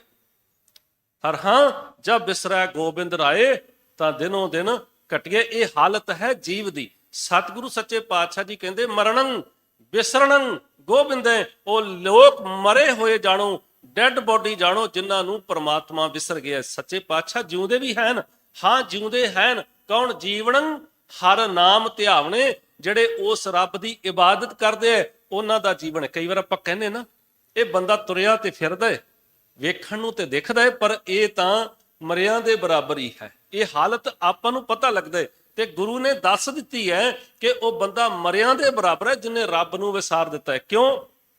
ਕਿਉਂਕਿ ਉਸ ਕਰਤੇ ਨੇ ਸਾਨੂੰ ਇਹ ਜੀਵਨ ਨੂੰ ਚਲਾਉਣ ਵਾਸਤੇ ਨਾ ਜੀ 36 ਪ੍ਰਕਾਰ ਦੇ ਪਦਾਰਥ ਦਿੱਤੇ। ਇੱਥੋਂ ਤੱਕ ਤੁਸੀਂ ਕਹੋਗੇ ਪਦਾਰਥ ਨਾ ਬਾਬਾ ਜੀ ਨਾ, ਸੇਬ ਤੇ ਅਸੀਂ ਬਾਜ਼ਾਰੋਂ ਲੈ ਕੇ ਖਾਂਦੇ ਆ, ਡਰਾਈ ਫਰੂਟ ਵੀ ਸਾਨੂੰ ਬੜਾ ਮਹਿੰਗਾ ਬਾਜ਼ਾਰੋਂ ਖਰੀਦ ਕੇ ਖਾਣਾ ਪੈਂਦਾ ਹੈ। ਉਹਨੇ ਪਦਾਰਥ ਕਿੱਥੋਂ ਦਿੱਤੇ? ਯਾਦ ਰੱਖੋ, ਜੇ ਉਹ ਸੇਬ ਦਾ ਬੀਜ ਨਾ ਪੈਦਾ ਕਰਦਾ ਤੇ ਬਾਜ਼ਾਰੋਂ ਲਿਆ ਕੇ ਕਿਵੇਂ ਖਾ ਲੈਂਦੇ? ਜੇ ਉਹ ਧਰਤੀ ਨਾ ਪੈਦਾ ਕਰਦਾ, ਧਰਤੀ ਨਾ ਹੁੰਦੀ, ਕਿਵੇਂ ਖਾ ਲੈਂਦੇ? ਉਹ ਧਰਤੀ ਉਸਨੇ ਬਣਾਈ ਜਿਸ ਦੇ ਉਹਦੇ ਅਨੁਕੂਲ ਬਣਾਈ, ਜਿੱਥੇ ਸੇਬ ਪੈਦਾ ਹੋਣਾ, ਜਿੱਥੇ ਡਰਾਈ ਫਰੂਟ ਪੈਦਾ ਹੋਣਾ ਹੈ। ਫਿਰ ਪਾਣੀ ਵਰਗੀ ਨਿਆਮਤ ਦਿੱਤੀ ਜਿਹਦਾ ਨਾਲ ਸਾਡਾ ਜੀਵਨ ਚੱਲਦਾ ਹੈ। ਪਾਣੀ ਦੇ ਨਾਲ ਸਾਰੀ ਬਨਸਪਤੀ ਚੱਲਦੀ ਹੈ, ਜਿਹਦੇ ਤੋਂ ਸਾਨੂੰ ਪਦਾਰਥ ਨਸੀਬ ਹੁੰਦੇ ਨੇ। ਤੇ ਇਸ ਤੋਂ ਵੀ ਕੀਮਤੀ ਚੀਜ਼ ਉਸ ਕਰਤੇ ਨੇ ਸਾਨੂੰ ਆਕਸੀਜਨ ਵਰਗੀ ਦਿੱਤੀ। ਭਾਵੇਂ ਸਾਡਾ ਸਰੀਰ ਵੀ ਬੜਾ ਕੀਮਤੀ ਹੈ, ਪਰ ਇਸ ਸਰੀਰ ਨੂੰ ਚਲਾਉਣ ਲਈ 36 ਪ੍ਰਕਾਰ ਦੇ ਪਦਾਰਥਾਂ ਵਿੱਚ ਆਕਸੀਜਨ ਜੇ ਮੁੱਲ ਲੈ ਕੇ ਖਾਣੀ ਹੁੰਦੀ ਨਾ, ਤੇ ਸੰਗਤ ਜੀ ਆਪਾਂ ਸਾਰਿਆਂ ਨੇ ਮੌਰਾਂ ਤੇ ਸਿਲੰਡਰ ਬੱਧੇ ਹੋਣੇ ਸੀ। ਗੁਰਦੁਆਰੇ ਚਾਹ ਦੇ ਲੰਗਰ ਘੱਟ ਹੋਇਆ ਕਰਨੇ ਸੀ ਤੇ ਸਿਲੰਡਰ ਭਰਨ ਵਾਲੇ ਜ਼ਿਆਦਾ ਹੋਇਆ ਕਰਨੇ ਸੀ। ਪੋਲੀਟੀਕਲ ਲੋਕਾਂ ਨੇ ਕਿਆ ਕਰਨਾ ਸੀ? ਤੁਸੀਂ ਮੈਨੂੰ ਵੋਟਾਂ ਨਹੀਂ ਪਾਈਆਂ, ਤੁਹਾਡੇ ਸਿਲੰਡਰ ਬੰਦ। ਉਸ ਕਰਤੇ ਨੇ ਆਕਸੀਜਨ ਵਰਗੀ ਨਿਆਮਤ ਦੇ ਦਿੱਤੀ, ਤੇ ਜਿਹਨੇ ਸਾਡੇ ਇਹ ਜੀਵਨ ਨੂੰ ਚਲਾਉਣ ਲਈ ਅਸੀਂ ਉਹਦਾ ਸ਼ੁਕਰਾਨਾ। ਕੋਈ ਕਿਸੇ ਬੈਂਕ ਵਿੱਚ ਜਾਓ ਨਾ, ਤੇ ਬੈਂਕ ਦੇ ਵਿੱਚ ਸਿਗਨੇਚਰ ਕਰਨ ਵਾਸਤੇ ਪੈਨ ਕੋਲ ਨਾ ਹੋਵੇ। ਕਿਸੇ ਨੂੰ ਕਹੀਏ ਭਾਈ ਸਾਹਿਬ 1 ਮਿੰਟ ਲਈ ਪੈਨ ਦੇਣਾ, ਆਪਾਂ ਸਾਈਨ ਕੀਤੇ, ਪੈਸੇ ਕਢਾਣੇ ਸੀ ਤੇ ਉਹਨੂੰ ਵਾਪਸ ਦੇ ਦਿੱਤਾ ਪੈਨ। ਪੈਨ ਦੀ ਵਰਤੋਂ ਕਿੰਨੀ ਹੋਈ? 1 ਪੈਸਾ, 2 ਪੈਸੇ, 5 ਪੈਸੇ, 10 ਪੈਸੇ, ਕੋਈ ਬਹੁਤੀ ਵਰਤੋਂ ਨਹੀਂ ਹੋਈ। ਪਰ ਪੈਨ ਲਿਆ, ਵਾਪਸ ਦਿੱਤਾ, ਤੇ ਪਤਾ ਕਿ ਇੱਥੇ ਪੈਨ ਦੀ ਵੈਲਿਊ ਸੀ, ਤੇ ਅਸੀਂ ਕਹਿੰਦੇ ਭਾਈ ਸਾਹਿਬ ਥੈਂਕ ਯੂ। ਕੋਈ ਛੋਟੀ ਜੀ ਸਾਡੇ ਤੇ ਅਹਿਸਾਨ ਕਰ ਦੇਵੇ, ਅਸੀਂ ਥੈਂਕ ਯੂ ਕਹਿੰਦੇ ਆ। ਤੇ ਜਿਸ ਕਰਤੇ ਨੇ ਏਡਾ ਵੱਡਾ ਅਹਿਸਾਨ ਕੀਤਾ ਕਿ ਇਹ ਜੀਵਨ ਦਿੱਤਾ ਤੇ ਜੀਵਨ ਨੂੰ ਚਲਾਉਣ ਲਈ ਪਦਾਰਥ ਦਿੱਤੇ, ਉਹਦਾ ਤੇ ਕਦੀ ਥੈਂਕ ਯੂ ਕੀਤਾ ਹੀ ਨਹੀਂ। ਉਹਨੂੰ ਤੇ ਯਾਦ ਵਿੱਚੋਂ ਹੀ ਭੁਲਾ ਦਿੱਤਾ, ਉਹਨੂੰ ਤੇ ਤੂੰ ਆਪਣੇ ਜਿਹਨ ਚੋਂ ਵਿਸਾਰ ਦਿੱਤਾ। ਸਤਿਗੁਰੂ ਜੀ ਨੇ ਇਹ ਬਚਨ ਕਰਕੇ ਸਮਝਾਇਆ ਕਿ ਜਿਨ੍ਹਾਂ ਨੇ ਨਹੀਂ ਵਿਸਾਰਿਆ ਉਹਨਾਂ ਦਾ ਜੀਵਨ ਕਿਵੇਂ ਦਾ ਹੁੰਦਾ ਹੈ। ਉਹਨਾਂ ਦਾ ਜੀਵਨ ਇਵੇਂ ਦਾ ਹੁੰਦਾ ਹੈ। ਇੱਕ ਦਿਨ ਦੀ ਗਾਥਾ ਹੈ, ਇੱਕ ਦਿਨ ਦੀ ਗਾਥਾ ਹੈ ਕਿ ਇੱਕ ਗੁਰੂ ਨਾਨਕ ਦਾ ਸਿੱਖ ਹੈ, ਸਤਿਗੁਰੂ ਨਾਨਕ ਸਾਹਿਬ ਮਹਾਰਾਜ ਜੀ ਦਾ ਸਿੱਖ ਹੈ, ਤੇ ਉਸ ਸਿੱਖ ਨੇ ਲੱਕੜਾਂ ਕੱਟ ਕੇ ਲਿਆਂਦੀਆਂ ਜੰਗਲ ਵਿੱਚੋਂ। ਲੱਕੜਾਂ ਕੱਟ ਕੇ ਲੈ ਕੇ ਆਇਆ ਤੇ ਲਿਆ ਕੇ ਵੇਚ ਕੇ ਤੇ ਵੇਚੀਆਂ, ਤੇ 3 ਪੈਸੇ ਦੀਆਂ ਵਿਕੀਆਂ ਲੱਕੜਾਂ। 3 ਕੋ ਪੈਸੇ ਹੁਣ ਬਹੁਤ ਥੋੜੇ ਸਨ। ਦੁਕਾਨਦਾਰ ਕੋ ਗਿਆ, ਕਹਿੰਦਾ ਇਹਦਾ ਆਟਾ ਦੇ ਦੇ। ਉਸ 3 ਪੈਸੇ ਦਾ ਆਟਾ ਲੈ ਕੇ ਜਦੋਂ ਦੁਕਾਨਦਾਰ ਨੇ ਦਿੱਤਾ ਤੇ ਆਟਾ ਬਹੁਤ ਥੋੜਾ ਆਇਆ, ਉਹ ਦੁਕਾਨਦਾਰ ਕਹਿੰਦਾ ਕਿੰਨੇ ਮੈਂਬਰ ਹੋ ਖਾਣ ਵਾਲੇ? ਕਹਿੰਦਾ ਮੈਂ ਤੇ ਮੇਰੀ ਪਤਨੀ 2 ਮੈਂਬਰ ਹੀ ਖਾਣ ਵਾਲੇ ਹਾਂ ਪ੍ਰਸ਼ਾਦਾ। ਦੁਕਾਨਦਾਰ ਦੇ ਮਨ ਵਿੱਚ ਦਇਆ ਆ ਗਈ, ਤਰਸ ਆ ਗਿਆ ਤੇ ਕਹਿਣ ਲੱਗਾ ਕਿ ਇਹ ਤਾਂ ਇਹਦੇ ਨਾਲ ਇਹਨਾਂ ਦਾ ਪੇਟ ਨਹੀਂ ਭਰੇਗਾ, 2 ਬੁੱਕ ਆਟੇ ਦੇ ਹੋਰ ਪਾ ਦਿੱਤੇ। ਕਹਿੰਦਾ ਆ ਲੈ ਜਾ। ਕਹਿੰਦਾ ਕਿਉਂ, ਵੱਧ ਕਿਉਂ ਦੇ ਰਹੇ? ਕਹਿੰਦਾ ਕਿ ਮੈਨੂੰ ਲੱਗਾ ਕਿ ਉਹਨੇ ਨਾਲ ਤੁਹਾਡਾ ਗੁਜ਼ਾਰਾ ਦੋਨਾਂ ਦਾ ਨਹੀਂ ਹੋਵੇਗਾ। ਕਹਿੰਦਾ ਨਹੀਂ ਭਾਈ, ਮੈਂ ਇਹ ਨਹੀਂ ਲੈਣਾ। ਕਹਿੰਦਾ ਕਿਉਂ ਨਹੀਂ ਲੈਣਾ? ਕਹਿੰਦਾ ਮੈਂ ਧੰਨ ਗੁਰੂ ਨਾਨਕ ਸਾਹਿਬ ਮਹਾਰਾਜ ਜੀ ਦਾ ਸਿੱਖ ਹਾਂ ਤੇ ਗੁਰੂ ਨਾਨਕ ਸਾਹਿਬ ਦਾ ਮੈਨੂੰ ਹੁਕਮ ਹੈ। ਕੀ ਹੁਕਮ ਹੈ? ਸਤਿਗੁਰੂ ਨਾਨਕ ਸਾਹਿਬ ਜੀ ਨੇ ਕਿਹਾ ਹੈ, ਹੱਕ ਪਰਾਇਆ ਨਾਨਕਾ ਉਸ ਸੂਰ ਉਸ ਗਾਏ, ਗੁਰ ਪੀਰ ਹਾਮਾ ਤਾਂ ਭਰੇ, ਜਾਂ ਮੁਰਦਾਰ ਨਾ ਖਾਏ। ਕਹਿੰਦੇ ਗੁਰੂ ਨਾਨਕ ਸਾਹਿਬ ਨੇ ਹੁਕਮ ਕੀਤਾ ਕਿ ਪਰਾਇਆ ਹੱਕ ਨਹੀਂ ਖਾਣਾ, ਮੈਂ ਪਰਾਇਆ ਹੱਕ ਨਹੀਂ ਲੈਣਾ, ਜਿੰਨਾ ਮੇਰਾ ਬਣਦਾ ਹੈ ਓਨਾ ਹੀ ਦੇ। ਓਨੇ ਨਾਲ ਹੀ ਸਿਦਕ ਤੇ ਸੰਤੋਖ ਦੀ ਗਾਥਾ ਹੈ। ਸਤਿਗੁਰੂ ਨਾਨਕ ਸਾਹਿਬ ਮਹਾਰਾਜ ਜੀ ਦਾ ਸਿੱਖ, ਉਸਨੇ ਆਟਾ ਘਰ ਲੈ ਕੇ ਆਂਦਾ, ਪ੍ਰਸ਼ਾਦੇ ਬਣਾਏ ਤੇ 3 ਬਣੇ। ਪਤਨੀ ਨੇ 2 ਪ੍ਰਸ਼ਾਦੇ ਪਤੀ ਦੀ ਥਾਲੀ ਵਿੱਚ ਰੱਖ ਦਿੱਤੇ, 1 ਪ੍ਰਸ਼ਾਦਾ ਆਪਣੀ ਥਾਲੀ ਵਿੱਚ ਰੱਖ ਲਿਆ ਤੇ ਪਤੀ ਨੇ ਆਪਣੀ ਥਾਲੀ ਵਿੱਚੋਂ 1 ਪ੍ਰਸ਼ਾਦਾ ਚੁੱਕਿਆ ਤੇ ਪਤਨੀ ਦੀ ਥਾਲੀ ਵਿੱਚ ਰੱਖ ਦਿੱਤਾ। ਪਤਨੀ ਕਹਿੰਦੀ, ਪਤੀ ਜੀ ਤੁਸੀਂ ਮਿਹਨਤ ਮਸ਼ੱਕਤ ਕਰਨੀ, ਤੁਹਾਨੂੰ ਖੁਰਾਕ ਜ਼ਿਆਦਾ ਚਾਹੀਦੀ ਹੈ। ਕਹਿੰਦਾ ਨਹੀਂ ਭਾਗਵਾਨ ਨੇ, ਬੱਚੇ ਨੇ ਦੁੱਧ ਪੀਣਾ ਹੈ, ਤੈਨੂੰ ਖੁਰਾਕ ਜ਼ਿਆਦਾ ਚਾਹੀਦੀ ਹੈ। ਉਨੀ ਦੇਰ ਨੂੰ ਉਸ ਦੁਕਾਨਦਾਰ ਦੇ ਕੋਲ ਇੱਕ ਭਿਖਾਰੀ ਆ ਗਿਆ। ਕਹਿੰਦਾ ਭੁੱਖ ਲੱਗੀ, ਪ੍ਰਸ਼ਾਦਾ ਛਕਣਾ ਪਾਈ। ਕਹਿੰਦਾ ਇੱਥੇ ਇੱਕ ਗੁਰੂ ਨਾਨਕ ਦਾ ਸਿੱਖ ਸੁਣਿਆ ਹੈ, ਉਹਦੇ ਘਰੋਂ ਕਦੀ ਕੋਈ ਭੁੱਖਾ ਨਹੀਂ ਹੋ ਗਿਆ, ਜਾਂ ਉਹਦੇ ਘਰ ਚਲਿਆ ਜਾ। ਉਸ ਦੁਕਾਨਦਾਰ ਨੇ ਉਸ ਦੇ ਘਰ ਵਿੱਚ ਭੇਜ ਦਿੱਤਾ। ਜਦੋਂ ਉਸ ਸਿੱਖ ਦੇ ਘਰ ਵਿੱਚ ਆ ਕੇ ਆਵਾਜ਼ ਮਾਰੀ, ਦਰਵਾਜ਼ਾ ਖਟਖਟਾਇਆ, ਕਹਿਣ ਲੱਗਾ ਗੁਰੂ ਨਾਨਕ ਦੇ ਸਿੱਖਾ ਤੇਰੀ ਤਾਰੀਫ ਸੁਣ ਕੇ, ਗੁਰੂ ਨਾਨਕ ਦੇ ਸਿੱਖ ਦੇ ਦਰ ਤੋਂ ਕਦੀ ਕੋਈ ਖਾਲੀ ਨਹੀਂ ਮੁੜਦਾ, ਭੁੱਖ ਲੱਗੀ ਪ੍ਰਸ਼ਾਦਾ ਛਕਣਾ ਹੈ। ਹੱਥ ਉੱਪਰ ਕਰਕੇ ਕਹਿੰਦਾ ਭਾਗਵਾਨ ਨੇ, ਧੰਨ ਗੁਰੂ ਨਾਨਕ ਸਾਹਿਬ ਜੀ ਮਿਹਰਬਾਨ ਹੋਏ। ਗੁਰੂ ਨਾਨਕ ਸਾਹਿਬ ਤਰੁੱਠਿਆ ਹੀ, ਅਸੀਂ ਕਿਰਤ ਵੀ ਕੀਤੀ, ਅਸੀਂ ਨਾਮ ਵੀ ਜਪਿਆ, ਪਰ ਵੰਡ ਕੇ ਛਕਣ ਤੋਂ ਤੇ ਵਾਂਝੇ ਰਹਿ ਚੱਲੇ ਸੀ। ਗੁਰੂ ਨਾਨਕ ਨੇ ਮਿਹਰ ਕਰ ਦਿੱਤੀ, ਸਤਿਗੁਰੂ ਨੂੰ ਵੰਡ ਕੇ ਛਕਣ ਦੀ ਸਮਰੱਥਾ ਦੇ ਦਿੱਤੀ। ਉਹਨੇ 1 ਪ੍ਰਸ਼ਾਦਾ ਚੱਕਿਆ, ਥਾਲੀ ਚ ਭਿਖਾਰੀ ਨੂੰ ਦੇ ਦਿੱਤਾ ਤੇ ਉਸ ਵਕਤ ਉਹ ਭਿਖਾਰੀ ਖਾ ਕੇ ਕਹਿੰਦਾ ਗੁਰੂ ਨਾਨਕ ਦਾ ਸਿੱਖਾ, ਮੇਰਾ ਤੇ ਅੰਦਰਲਾ ਅਜੇ ਪ੍ਰਸੰਨ ਨਹੀਂ ਹੋਇਆ, ਕਿਰਪਾ ਕਰ 1 ਪ੍ਰਸ਼ਾਦਾ ਹੋਰ ਦੇ ਦੇ। ਆਪਣੀ ਥਾਲੀ ਵਿੱਚ ਪਿਆ ਹੋਇਆ ਦੂਸਰਾ ਪ੍ਰਸ਼ਾਦਾ ਚੁੱਕ ਕੇ ਉਸ ਭਿਖਾਰੀ ਦੀ ਥਾਲੀ ਵਿੱਚ ਰੱਖ ਦਿੱਤਾ। ਜਿਹੜਾ ਦੁਕਾਨਦਾਰ ਸੀਗਾ ਉਹ ਪਿੱਛੇ ਦੇਖ ਰਿਹਾ ਸੀ, ਪੈਰਾਂ ਥੱਲਿਓਂ ਜ਼ਮੀਨ ਨਿਕਲ ਗਈ। ਐਸਾ ਗੁਰੂ ਨਾਨਕ ਦਾ ਸਿੱਖ, ਇੰਨਾ ਸਿੱਧਕੀ ਸਿੱਖ, ਕੇਵਲ 3 ਪ੍ਰਸ਼ਾਦੇ ਨੇ, ਉਹਦੇ ਚੋਂ 2 ਭਿਖਾਰੀ ਨੂੰ ਛਕਾ ਦਿੱਤੇ। ਇਹਦਾ ਗੁਰੂ ਕਿਹੋ ਜਿਹਾ ਹੋਵੇਗਾ? ਉਹਨੇ ਮਨ ਵਿੱਚ ਠਾਣ ਲਈ ਕਿ ਗੁਰੂ ਨਾਨਕ ਦਾ ਜਿਹੜਾ ਸਿੱਖ ਕਹਿੰਦਾ ਉਸ ਗੁਰੂ ਦੇ ਦਰਸ਼ਨ ਕਰਨੇ। ਸਿੱਖਾਂ ਇਹ ਹੈ ਜਿਨ੍ਹਾਂ ਨਾ ਵਿਸਰੇ ਨਾਮ ਸੇਕ ਨੇਹਿਆ, ਉਹ ਮਨ ਚਿੱਤ ਕਰਕੇ ਪ੍ਰਸੰਨ ਚਿੱਤ ਹੁੰਦੇ ਨੇ, ਉਹ ਅੰਦਰੋਂ ਅਡੋਲ ਰਹਿੰਦੇ ਨੇ। ਭਾਵੇਂ ਗਰੀਬੀ ਹੋਵੇ, ਭਾਵੇਂ ਅਮੀਰੀ ਹੋਵੇ, ਦੁੱਖ ਹੋਵੇ, ਸੁੱਖ ਹੋਵੇ, ਉਹਨਾਂ ਦੀ ਲਾਈਫ ਦਾ ਬੈਲੈਂਸ ਬਣਿਆ ਰਹਿੰਦਾ ਹੈ। ਉਹ ਜਿਹੜਾ ਦੁਕਾਨਦਾਰ ਕੌਣ ਸੀ? ਦੁਕਾਨਦਾਰ ਸੀ ਭਾਈ ਲਹਿਣਾ ਜੀ। ਦੁਕਾਨਦਾਰ ਕੌਣ ਸੀ? ਭਾਈ ਲਹਿਣਾ ਜੀ। ਤੇ ਉਹ ਸਿੱਖ ਕਿਹੜਾ ਸੀ? ਸਿੱਖ ਸੀ ਭਾਈ ਸ਼ੀਆਂ ਜੀ। ਯਾਦ ਰੱਖੋ, ਭਾਈ ਲਹਿਣਾ ਜੀ ਨੇ ਭਾਈ ਸ਼ੀਆਂ ਜੀ ਦਾ ਕਰੈਕਟਰ ਤੇ ਕਿਰਦਾਰ ਵੇਖਿਆ। ਭਾਈ ਜੋਧ ਜੀ ਪਾਸੋਂ ਗੁਰੂ ਨਾਨਕ ਦੀ ਬਾਣੀ ਸੁਣੀ ਤੇ ਉਸ ਬਾਣੀ ਦੇ ਅਰਥਾਂ ਦੀ ਸਮਝ ਭਾਈ ਸ਼ੀਆਂ ਜੀ ਦੇ ਜੀਵਨ ਵਿੱਚੋਂ ਆਈ। ਅੱਜ ਜਿਹੜੀ ਹਾਲਤ ਸਾਡੀ ਬਣੀ ਹੈ ਨਾ, ਸਾਡਾ ਜੀਵਨ, ਸਾਡਾ ਕਰੈਕਟਰ, ਸਾਡਾ ਕਿਰਦਾਰ ਦੇਖ ਕੇ ਕੋਈ ਸਿੱਖ ਬਣਨ ਲਈ ਵੀ ਤਿਆਰ ਨਹੀਂ। ਅਸੀਂ ਇਹੋ ਜਿਹੇ ਹੋ ਗਏ ਕਿ ਅਸੀਂ ਨਾਮ ਤਰੀਕ ਤੇ ਦਿਖਾਵੇ ਦੇ ਸਿੱਖ ਬਹੁਤ ਹਾਂ, ਪਰ ਅੰਦਰੋਂ ਸਾਡੀ ਗਾਥਾ ਨਹੀਂ। ਜਦੋਂ ਕੋਈ ਸਾਡੇ ਕਰੈਕਟਰ ਤੇ, ਸਾਡੇ ਕਿਰਦਾਰ ਤੇ, ਸਾਡੇ ਜੀਵਨ ਦੇ ਉੱਤੇ ਨਜ਼ਰ ਮਾਰਦਾ ਹੈ ਤੇ ਉਹ ਕਹਿੰਦਾ ਮੈਂ ਸਿੱਖ ਨਹੀਂ ਬਣਾਂਗਾ, ਕਿਉਂਕਿ ਇਹ ਲੋੜ ਹੈ ਅੱਜ ਸਾਨੂੰ। ਮੈਂ ਉਹਨਾਂ ਰੂਹਾਂ ਦੀ ਗੱਲ ਨਹੀਂ ਕਰਦਾ ਜਿਹੜੀਆਂ ਨਾਮ ਜਪਦੀਆਂ ਨੇ, ਉਹ ਤੇ ਪ੍ਰਸੰਨ ਚਿੱਤ ਰਹਿੰਦੀਆਂ ਨੇ। ਜਿਨ੍ਹਾਂ ਨੇ ਨਾਮ ਵਿਸਾਰ ਦਿੱਤਾ, ਉਹਨਾਂ ਦੀ ਹਾਲਤ ਅਜਿਹੀ ਹੋ ਜਾਂਦੀ ਹੈ। ਅਸਲ ਵਿੱਚ ਗੱਲ ਸਮਝਣ ਵਾਲੀ ਇਹ ਹੈ, ਜਿਨ੍ਹਾਂ ਦੇ ਹਿਰਦੇ ਵਿੱਚ ਨਾਮ ਵਸ ਜਾਂਦਾ ਹੈ, ਉਹ ਭਾਈ ਸ਼ੀਏ ਵਰਗਾ ਉਹਨਾਂ ਦਾ ਜੀਵਨ ਤੇ ਕਰੈਕਟਰ ਤੇ ਕਿਰਦਾਰ ਬਣ ਜਾਂਦਾ ਹੈ। ਉਹਨਾਂ ਦਾ ਕਿਰਦਾਰ ਭਾਈ ਸ਼ੀਏ ਵਰਗਾ ਹੀ ਨਹੀਂ ਬਣ ਜਾਂਦਾ। ਸੇਕ ਨੇਹਿਆ ਆਪਾਂ ਗੱਲ ਕਰ ਰਹੇ ਸੀ ਕਿ ਸਵਾਲ ਹੈ ਕਿ ਉਹ ਕਿਹੋ ਜਿਹੇ ਹੁੰਦੇ ਨੇ। ਤੇ ਸਤਿਗੁਰੂ ਸੱਚੇ ਪਾਤਸ਼ਾਹ ਜੀ ਦੀ ਆਪਾਂ ਬਾਣੀ ਪੜ੍ਹੀਏ ਤਾਂ ਵੀ ਪਤਾ ਲੱਗਦਾ ਹੈ ਕਿ ਉਹਨਾਂ ਦਾ ਕਰੈਕਟਰ ਕਿਰਦਾਰ ਪਤਾ ਕੀ ਹੁੰਦਾ ਹੈ।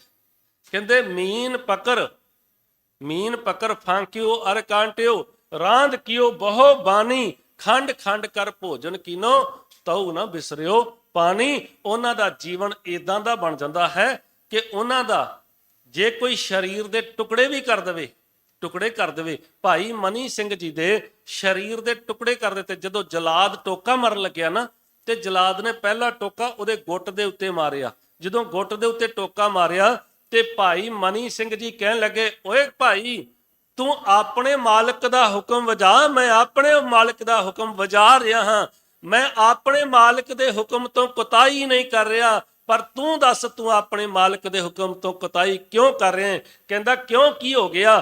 ਕਹਿੰਦਾ ਤੈਨੂੰ ਹੁਕਮ ਹੈ ਬੰਦ-ਬੰਦ ਕੱਟਣ ਦਾ, ਮੈਨੂੰ ਹੁਕਮ ਹੈ ਬੰਦ-ਬੰਦ ਕਟਾਉਣ ਦਾ। ਮੇਰੇ ਮਾਲਕ ਦੇ ਹੁਕਮ ਵਿੱਚ ਮੈਂ ਚੱਲਣਾ ਹੈ, ਤੇਰੇ ਮਾਲਕ ਦੇ ਹੁਕਮ ਵਿੱਚ ਤੂੰ ਚੱਲਣਾ ਹੈ। ਇਸ ਕਰਕੇ ਪਿਆਰਿਆ, ਬੰਦ ਗੁੱਟ ਤੋਂ ਨਹੀਂ ਸ਼ੁਰੂ ਹੁੰਦਾ, ਪੋਟੇ ਤੋਂ ਸ਼ੁਰੂ ਹੁੰਦਾ ਹੈ। ਇਹ ਹੈ ਪ੍ਰਸੰਨ ਚਿੱਤ ਜਿਨ੍ਹਾਂ ਨਾ ਵਿਸਰੈ ਨਾਮ ਸੇਕ ਨੇਹਿਆ। ਤੇ ਕਹਿੰਦੇ ਜਦੋਂ ਪੋਟੇ ਤੋਂ ਬੰਦ-ਬੰਦ ਕੱਟਦਿਆਂ ਭਾਈ ਮਨੀ ਸਿੰਘ ਦੇ ਜਿਸਮ ਦੇ ਟੁਕੜੇ ਹੋ ਗਏ, ਤਾਂ ਉਹਦੇ ਸਾਰੇ ਟੁਕੜਿਆਂ ਵਿੱਚੋਂ ਇਤਿਹਾਸ ਦੱਸਦਾ ਹੈ ਕਿ ਸੁਖਮਨੀ ਸਾਹਿਬ ਜੀ ਦੀਆਂ ਆਵਾਜ਼ਾਂ ਆ ਰਹੀਆਂ ਸਨ। ਇਹ ਨਾ ਤੇ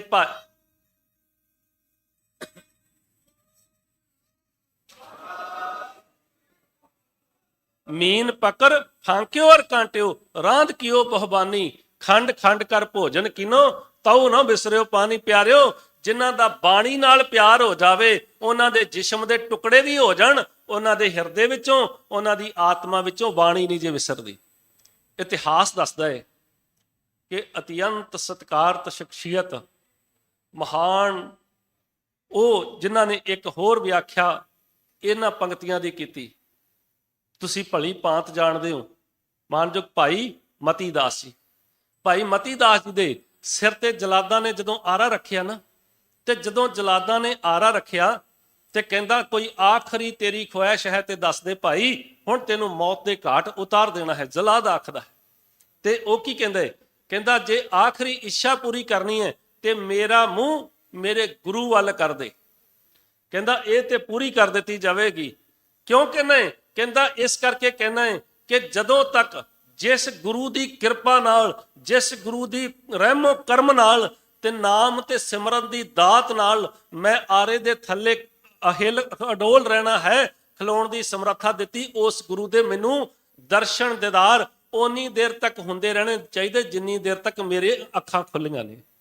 ਆਖਰੀ ਸਾਹ ਤੱਕ ਮੈਂ ਆਪਣੇ ਗੁਰੂ ਦੇ ਦਰਸ਼ਨ ਕਰਨੇ ਚਾਹੁੰਦਾ। ਅੱਜ ਤੇ ਅਸੀਂ ਆਲਸੀ ਸਿੱਖ ਹੋ ਗਏ, ਸਾਡਾ ਗੁਰੂ ਨਾ ਉਹ ਪਿਆਰ ਨਹੀਂ ਰਿਹਾ ਭਾਈ ਮਤੀ ਦਾਸ ਜੀ ਵਰਗਾ। ਜਲਾਦ ਕਹਿੰਦਾ ਇਦਾਂ ਦੀ ਤੇ ਭਾਵੇਂ ਕੋਈ ਹੋਰ ਵੀ ਮੰਗ ਲਾ। ਕਹਿੰਦਾ ਜਲਾਦਾ ਜੇ ਹੋਰ ਦੇਣੀ ਹੈ ਤੇ ਆਰੇ ਦੇ ਦੰਦਿਆਂ ਥੱਲੇ ਭਾਈ ਮਤੀ ਦਾਸ ਨੇ ਉਂਗਲੀ ਫੇਰੀ। ਕਹਿੰਦਾ ਜਲਾਦਾ ਆਪਣੇ ਆਰੇ ਦੇ ਦੰਦੇ ਤਿੱਖੇ ਕਰ ਲਾ। ਜਲਾਦ ਮੁਸਕਰਾ ਪਿਆ, ਕਹਿੰਦਾ ਮੈਨੂੰ ਪਤਾ ਸੀ ਖੁੰਡੇ ਦੰਦੇ ਦੇਖ ਕੇ ਘਬਰਾ ਜਾਏਗਾ। ਕਹਿੰਦਾ ਨਹੀਂ, ਤੇਰੇ ਖੁੰਡੇ ਦੰਦਿਆਂ ਤੋਂ ਨਹੀਂ ਘਬਰਾਇਆ। ਕਹਿੰਦਾ ਫਿਰ ਕਿਉਂ ਕਹਿਣਾ ਹੈ ਕਿ ਇਹਦੇ ਦੰਦੇ ਤਿੱਖੇ ਕਰ ਲਾ? ਇਸ ਕਰਕੇ ਕਹਿੰਦਾ ਹੈ ਜਦੋਂ ਤੂੰ ਮੇਰੇ ਜਿਸਮ ਦੇ ਉੱਤੇ ਆਰਾ ਚਲਾਉਣਾ ਹੈ, ਮੈਂ ਨਾਮ ਸਿਮਰਨ ਦੇ ਵਿੱਚ ਜੁੜ ਜਾਣਾ ਹੈ, ਗੁਰੂ ਨਾਨਕ ਦੀ ਅੰਮ੍ਰਿਤ ਬਾਣੀ ਜਪਜੀ ਨੂੰ ਪੜਨ ਲੱਗ ਜਾਣਾ ਹੈ, ਮੈਂ ਆਰੇ ਦੇ ਥੱਲੇ ਹਿੱਲਣਾ ਨਹੀਂ, ਅਹਿਲ ਤੇ ਅਡੋਲ ਖੜੇ ਰਹਿਣਾ ਹੈ। ਮੈਂ ਇਸ ਕਰਕੇ ਕਹਿਣਾ ਦੰਦੇ ਤਿੱਖੇ ਕਰ, ਚੀਰ ਸਿੱਧਾ ਪੈ ਸਕੇ। ਜਿਹੜੇ ਖੁੰਡੇ ਦੰਦਿਆਂ ਨੇ ਚੀਰ ਟੇਢਾ ਪਾ ਦੇਣਾ ਹੈ। ਆਉਣ ਵਾਲੀਆਂ ਨਸਲਾਂ ਕਹਿਣਗੀਆਂ ਮਤੀ ਦਾਸ ਆਰੇ ਥੱਲੇ ਹਿੱਲਿਆ ਹੋਏਗਾ। ਇਸ ਕਰਕੇ ਕਹਿੰਦਾ ਚੀਰ ਸਿੱਧਾ ਪੈ ਸਕੇ ਤਾਂ ਕਿ ਆਉਣ ਵਾਲੀਆਂ ਨਸਲਾਂ ਫਖਰ ਤੇ ਮਾਣ ਨਾਲ ਕਹਿਣ ਮਤੀ ਦਾਸ ਆਰੇ ਥੱਲੇ ਵੀ ਅਹਿਲ ਤੇ ਅਡੋਲ ਰਿਹਾ ਸੀ। ਆਪਾਂ ਪੜ੍ਹਦੇ ਹਾਂ ਨਾ, ਆਰਾ ਪਿਆਰਾ ਲੱਗਦਾ ਹੈ ਕਾਰਾ ਕਰੋ ਬਣਾਏ, ਸਿਰ ਜਾਏ ਤਾਂ ਜਾਏ ਮੇਰਾ ਸਿੱਖੀ, ਸਿਰ ਜਾਏ ਤਾਂ ਜਾਏ ਮੇਰਾ ਸਿੱਖੀ। ਇਹ ਗੱਲ ਕਹਿਣੀ ਉਹ ਕੌਣ ਕਹਿ ਸਕਦਾ ਏ? ਜਿਨ੍ਹਾਂ ਨਾ ਵਿਸਰੈ ਨਾਮ ਸੇਕ ਨੇਹਿਆ, ਜਿਨ੍ਹਾਂ ਦੀ ਆਤਮਾ ਗੁਰੂ ਨਾਲ ਜੁੜ ਗਈ, ਗੁਰੂ ਦੇ ਨਾਮ ਨਾਲ ਇੱਕਮਿਕ ਹੋ ਗਈ। ਤੇ ਇਤਿਹਾਸ ਕਹਿੰਦਾ ਏ ਭਾਈ ਮਤੀ ਦਾਸ ਦੇ ਸਰੀਰ ਦੇ 2 ਫਾੜ ਕਰ ਦਿੱਤੇ ਗਏ, ਪਰ ਦੋਨਾਂ ਫਾੜਾਂ ਵਿੱਚੋਂ ਜਪਜੀ ਸਾਹਿਬ ਦੀਆਂ ਆਵਾਜ਼ਾਂ ਆਉਂਦੀਆਂ ਸਨ।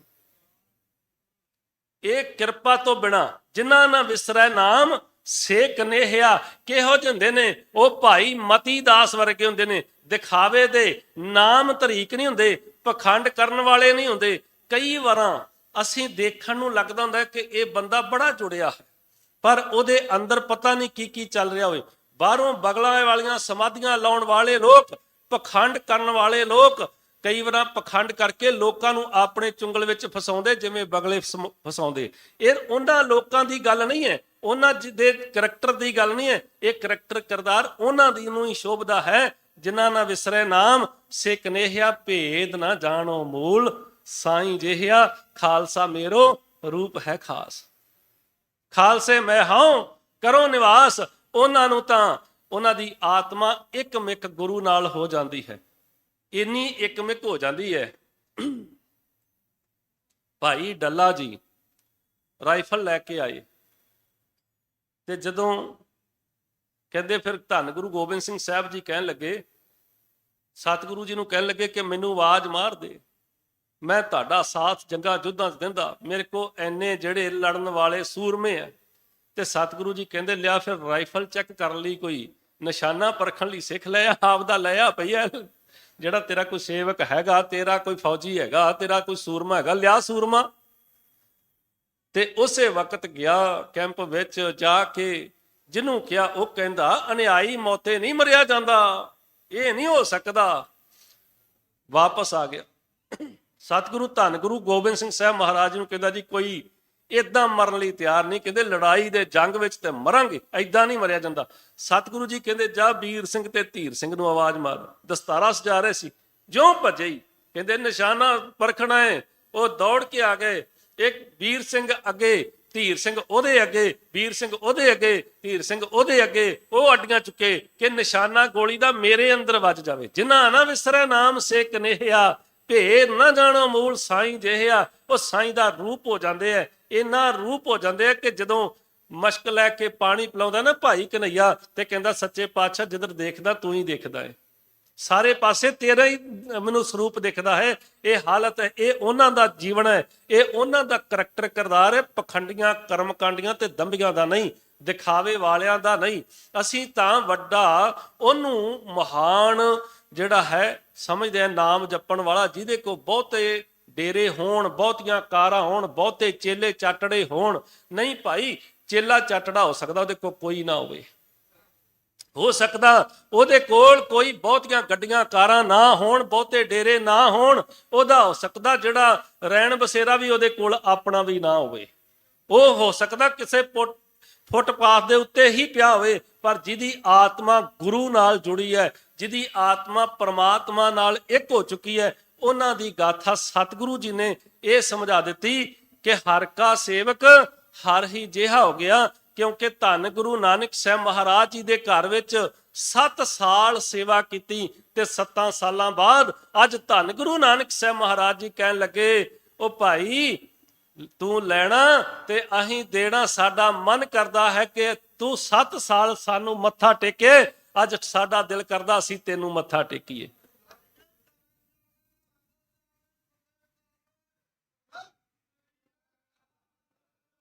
ਗੁਰੂ ਨਾਨਕ ਸਾਹਿਬ ਮਹਾਰਾਜ ਜੀ ਨੂੰ 7 ਸਾਲ ਮੱਥਾ ਟੇਕਣ ਵਾਲੇ ਦੀ ਸਮਰਪਿਤ ਭਾਵਨਾ ਦੇਖ ਕੇ ਨਾਮ ਸਿਮਰਨ ਦੇ ਅੰਦਰ ਸੇ ਕਨੇਹਿਆ ਕਿਹੋ ਜੇ, ਉਹ ਰੂਪ ਉਹਨਾਂ ਦਾ ਕੋਈ ਦੂਸਰਾ ਰੂਪ ਹੈ ਹੀ ਨਹੀਂ। ਭੇਦ ਨਾ ਜਾਣੋ ਮੂਲ, ਇੱਥੇ ਜੱਜੇ ਨੂੰ ਕੰਨਾ ਨਾਣਾ ਤੇ ਹਾਹੇ ਨੂੰ ਔਂਕੜ ਲੱਗੀ ਹੈ। ਇੱਥੇ ਉਹਨਾਂ ਦੇ ਵਿੱਚ ਭੇਦ ਨਾ ਜਾਣੋ, ਭੇਦ ਨਹੀਂ ਸਮਝਣਾ, ਕਿਹਨਾਂ ਦੇ ਵਿੱਚ ਜਿਹੜੇ ਇੱਕ ਮਿਕ ਹੋ ਗਏ ਗੁਰੂ ਨਾਲ। 11 ਸਾਲ ਸੇਵਾ ਕੀਤੀ ਬਜ਼ੁਰਗ ਅਵਸਥਾ 'ਚ ਤੇ ਗੁਰੂ ਦਾ ਰੂਪ ਹੋ ਗਏ।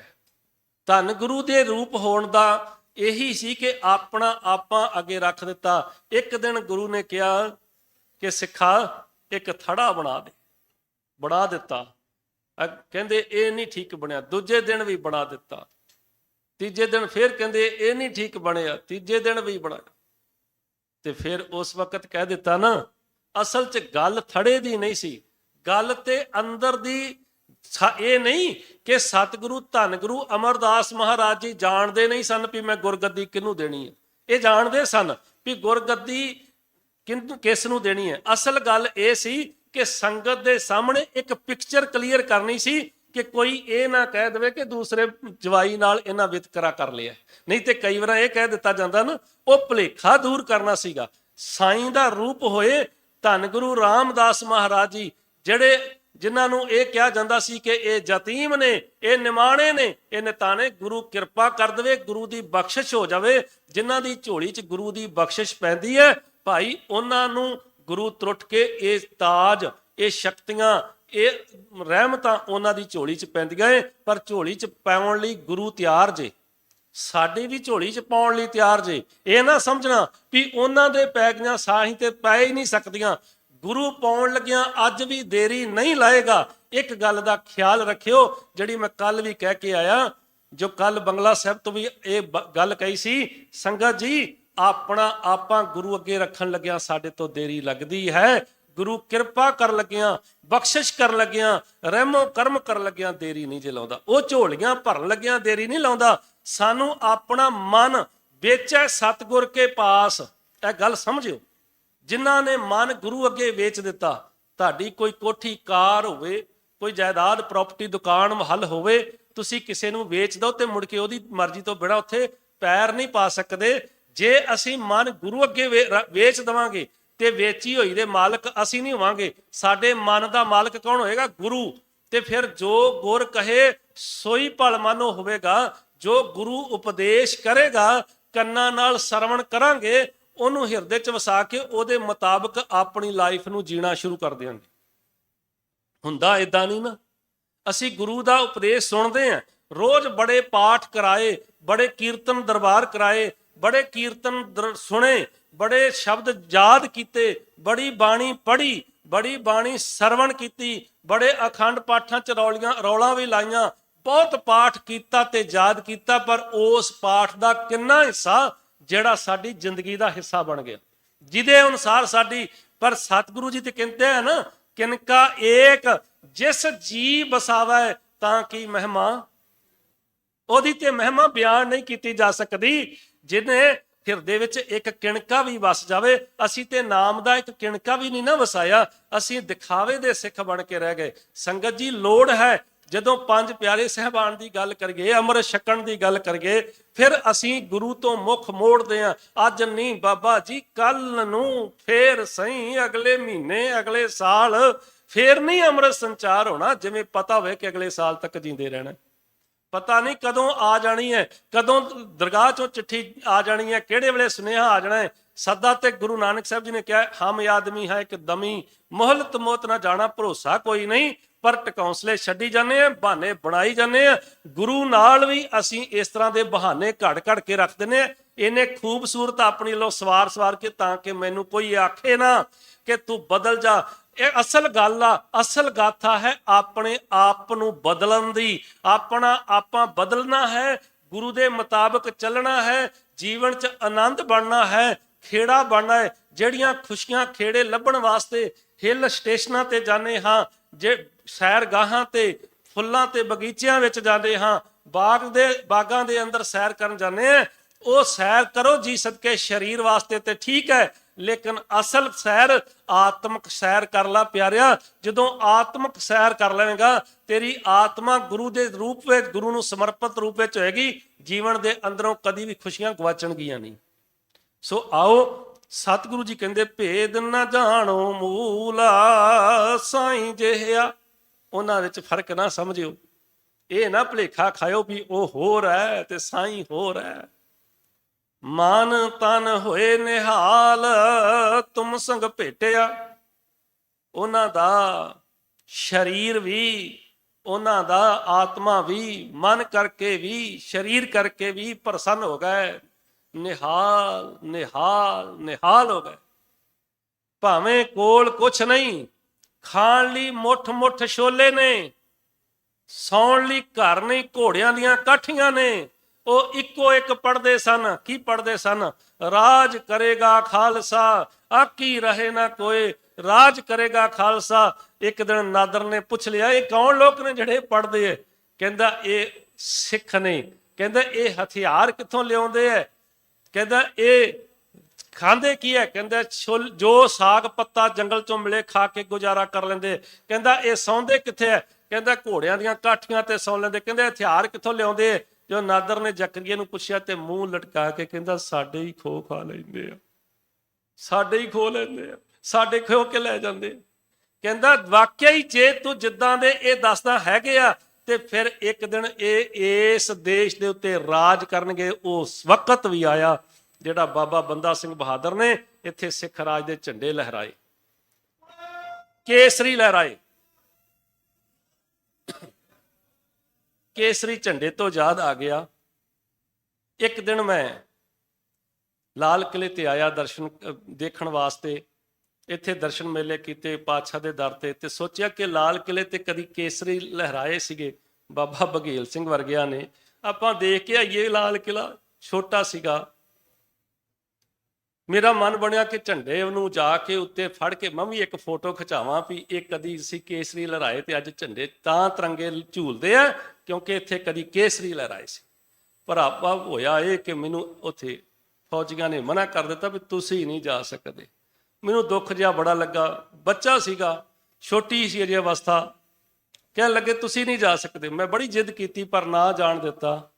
ਤੇ ਰਸਤੇ ਵਿੱਚ ਜਾ ਰਿਹਾ ਸੀ, ਟ੍ਰੇਨ ਵਿੱਚ ਵਿਰੜੇ ਜੇ ਕਰਦਾ ਜਾਵਾਂ, ਵਿਰੜੇ ਕਰਦੇ ਆ ਮਨ ਵਿੱਚ ਖਿਆਲ ਆਇਆ, ਖਿਆਲ ਉਤਪੰਨ ਹੋਇਆ, ਅੱਜ ਲਾਲ ਕਿਲੇ ਦੇ ਅੱਗੋਂ ਜਦ ਲੰਘਿਆ ਮੈਂ, ਉਹਨੇ ਝੁਕ ਕੇ ਮੈਨੂੰ ਸਲਾਮ ਨਾ ਕੀਤੀ। ਮੈਂ ਜਾਣਿਆ ਇਹ ਅਦਬ ਭੁੱਲ ਗਿਆ ਹੈ। ਜਦੋਂ ਆਪਣੇ ਅੰਦਰ ਝਾਤ ਮਾਰੀ ਤੇ ਮੈਂ ਹੀ ਬਘੇਲ ਸਿੰਘ ਨਹੀਂ ਰਿਹਾ। ਗੁਰਮੁਖੋ, ਅਸਲ ਗੱਲ ਕੀ ਹੈ ਕਿ ਅਸੀਂ ਅਜੇ ਗੁਰੂ ਤੋਂ ਵਾਂਝੇ ਅਸੀਂ ਹੋਏ ਫਿਰਦੇ ਆ। ਗੁਰੂ ਕਿਰਪਾ ਕਰਨ ਲੱਗਿਆਂ, ਬਖਸ਼ਿਸ਼ ਕਰਨ ਲੱਗਿਆਂ ਦੇਰੀ ਨਹੀਂ ਕਰਦਾ। ਉਹ ਤੇ ਨਿਹਾਲ ਨਿਹਾਲ ਕਰਦਾ ਹੈ, ਪ੍ਰਸੰਨ ਕਰਦਾ ਹੈ। ਸਤਿਗੁਰੂ ਸੱਚੇ ਪਾਤਸ਼ਾਹ ਜੀ ਦਾ ਬਚਨ ਪੜ੍ਹ ਰਹੇ, ਮਾਨ ਤਨ ਹੋਏ ਨਿਹਾਲ ਤੁਮ ਸੰਗ ਭੇਟਿਆ। ਜਿਨ੍ਹਾਂ ਨੇ ਗੁਰੂ ਦੀ ਸੰਗਤ ਕੀਤੀ, ਦਰਸ਼ਨ ਦੀਦਾਰ ਕੀਤੇ, ਉਹਨਾਂ ਦਾ ਮਨ, ਉਹਨਾਂ ਦਾ ਤਨ ਦੋਵੇਂ ਨਿਹਾਲ ਹੋ ਗਏ, ਪ੍ਰਸੰਨ ਚਿੱਤ ਹੋ ਗਏ। ਸਤਿਗੁਰੂ ਜੀ ਕਹਿੰਦੇ ਸੁਖ ਪਾਇਆ ਜਨ ਪ੍ਰਸਾਦ, ਦੁੱਖ ਸਭ ਮਿਟਿਆ। ਤੇ ਆਤਮਿਕ ਤੌਰ ਤੇ, ਸਰੀਰਕ ਤੌਰ ਤੇ ਚੈਨ ਆ ਗਿਆ। ਜਿਹੜਾ ਬੇਚੈਨ ਹੋਇਆ ਫਿਰਦਾ ਸੀਗਾ, ਜਿਹੜਾ ਮਨ ਭਟਕਦਾ ਫਿਰਦਾ ਸੀਗਾ, ਡੱਕੋ ਡੋਲੇ ਕਰਦਾ ਫਿਰਦਾ ਸੀਗਾ, ਸੁਰਤ ਦੇ ਅੰਦਰ ਵਿਸ਼ੇ ਵਿਕਾਰਾਂ ਨੇ ਜ਼ੋਰ ਪਾਇਆ ਹੋਇਆ ਸੀਗਾ, ਇਹ ਸਾਰਾ ਸੁੱਖ ਮਿਲ ਗਿਆ ਕਿਉਂਕਿ ਸਾਰੇ ਪਾਸਿਆਂ ਤੋਂ ਰੋਕ ਪੈ ਗਈ। ਮਨ ਟਿਕਾਓ ਵਿੱਚ ਆ ਗਿਆ ਕਿ ਅਸਲ ਜਿੱਧਰ ਮੈਂ ਜਿਹੜੇ ਦੁਨੀਆ ਦੇ ਰਸਾਂ ਕਸਾਂ ਵਿੱਚ ਖੱਚਤ ਹੋਇਆ ਫਿਰਦਾ, ਇਹਨਾਂ ਨੇ ਮੈਨੂੰ ਨਾਲ ਨਹੀਂ ਜਾਣਾ। ਦੁਨੀਆ ਦੇ ਸਭ ਤੋਂ ਕੋਈ ਮਿੱਠਾ ਚੀਜ਼ ਹੈ ਤੇ ਆਪਾਂ ਗੁੜ ਮੰਨਦੇ ਹਾਂ। ਗੁੜ ਨਾਲੋਂ ਵੱਧ ਮਿੱਠੀ ਖੰਡ ਮੰਨੀ ਜਾਂਦੀ ਹੈ। ਖੰਡ ਦੀ ਉਦਾਹਰਣ ਜਿਹੜੀ ਹੈ ਉਹ ਮਿਸ਼ਰੀ ਨਾਲ ਦਿੱਤੀ ਜਾਂਦੀ ਕਿ ਮਿਸ਼ਰੀ ਖੰਡ ਤੋਂ ਵੀ ਵੱਧ ਮਿੱਠੀ ਹੁੰਦੀ ਹੈ ਤੇ ਮਿਸ਼ਰੀ ਤੋਂ ਵੱਧ ਮਿੱਠਾ ਸ਼ਹਿਦ ਹੁੰਦਾ ਹੈ। ਪਰ ਸ਼ਹਿਦ ਨਾਲੋਂ ਵੀ ਕੋਈ ਮਿੱਠਾ ਹੈ ਤੇ ਉਹ ਪ੍ਰਮਾਤਮਾ ਦਾ ਨਾਮ ਹੈ। ਜਿਨ੍ਹਾਂ ਦੇ ਹਿਰਦੇ ਵਿੱਚ ਪ੍ਰਮਾਤਮਾ ਦੇ ਨਾਮ ਦੀ ਯਾਦ, ਗੁਰੂ ਕੋਲੋਂ ਨਾਮ ਲੈ ਕੇ, ਪੰਜ ਪਿਆਰੇ ਸਾਹਿਬਾਨ ਕੋਲੋਂ ਨਾਮ ਲਿਆ, ਅੰਮ੍ਰਿਤ ਛਕਿਆ, ਪੰਜ ਪਿਆਰੇ ਸਾਹਿਬਾਨ ਨੇ ਨਾਮ ਦਿੱਤਾ, ਫਿਰ ਉਸ ਨਾਮ ਦਾ ਜਾਪ ਕੀਤਾ ਤੇ ਜੋ ਉਹਨਾਂ ਰਹਿਤ ਬਹਿਤ ਦੱਸੀ, ਉਸ ਰਹਿਤ ਮੁਤਾਬਕ ਆਪਣੀ ਲਾਈਫ ਜੀਵੀ ਤੇ ਫਿਰ ਉਹ ਸੰਸਾਰ ਦੇ ਉੱਤੇ ਪ੍ਰਵਾਨ ਚੜੇ। ਉਹਨਾਂ ਦੇ ਵਿੱਚ ਤੇ ਰੱਬ ਵਿੱਚ ਕੋਈ ਫਰਕ ਨਾ ਰਿਹਾ। ਸਤਿਗੁਰੂ ਜੀ ਦੱਸਦੇ ਹਨ, ਰਹਾਓ ਠਹਿਰਾਓ ਦੇ ਕੇ ਸਮਝਾਉਂਦੇ ਹਨ, ਜੇਤੇ ਖੰਡ ਬ੍ਰਹਮੰਡ ਉਧਾਰੇ ਤਿੰਨ ਖੇ। ਜਿਨ੍ਹਾਂ ਨੇ ਆਪਣਾ ਜੀਵਨ ਇਦਾਂ ਜੀਆ ਨਾ ਜੀ, ਉਹਨਾਂ ਨੇ ਸੰਸਾਰ ਦੇ ਅੰਦਰ ਖੰਡਾਂ ਬ੍ਰਹਮੰਡਾਂ ਦੇ ਵਿੱਚ ਉਸ ਗੁਰੂ ਦੇ ਉਪਦੇਸ਼ ਨੂੰ ਸੰਸਾਰ ਤੱਕ ਪਹੁੰਚਾਇਆ, ਪਹੁੰਚਾ ਕੇ ਲੋਕਾਂ ਨੂੰ ਗੁਰੂ ਦਾ ਉਪਦੇਸ਼ ਦ੍ਰਿੜ ਕਰਾਇਆ, ਆਪ ਜਪਿਆ ਤੇ ਹੋਰਨਾਂ ਨੂੰ ਜਪਣ ਲਈ ਪ੍ਰੇਰਿਆ ਤੇ ਉਹਨਾਂ ਦਾ ਵੀ ਆਪਣਾ ਉਧਾਰ ਕੀਤਾ ਤੇ ਉਹਨਾਂ ਦਾ ਵੀ ਉਧਾਰ ਹੋਇਆ। ਕਿਉਂ? ਕਿਹਦੇ ਨਾਲ ਹੋਣਾ ਸੀ? ਸਾਚਾ ਨਾਮ ਮੇਰਾ ਆਧਾਰੋ, ਸਾਚ ਨਾਮ ਆਧਾਰ ਮੇਰਾ। ਜਿਨ ਭੁੱਖਾਂ ਸਭ ਗਵਾਈਆਂ, ਉਹਨਾਂ ਨੇ ਅੰਦਰ ਦੀਆਂ ਭੁੱਖਾਂ ਤੋੜ ਦਿੱਤੀਆਂ, ਖਤਮ ਕਰ ਦਿੱਤੀਆਂ ਨਾਮ ਨੇ। ਉਹ ਜਦੋਂ ਹਿਰਦੇ ਵਿੱਚ ਵਸਿਆ, ਪੰਜ ਪਿਆਰੇ ਸਾਹਿਬ ਕੋਲੋਂ ਲਿਆ। ਜਿਨ ਮਨ ਵੁੱਠਾ ਆਪ ਪੂਰੇ ਭਗਤ ਸੇ।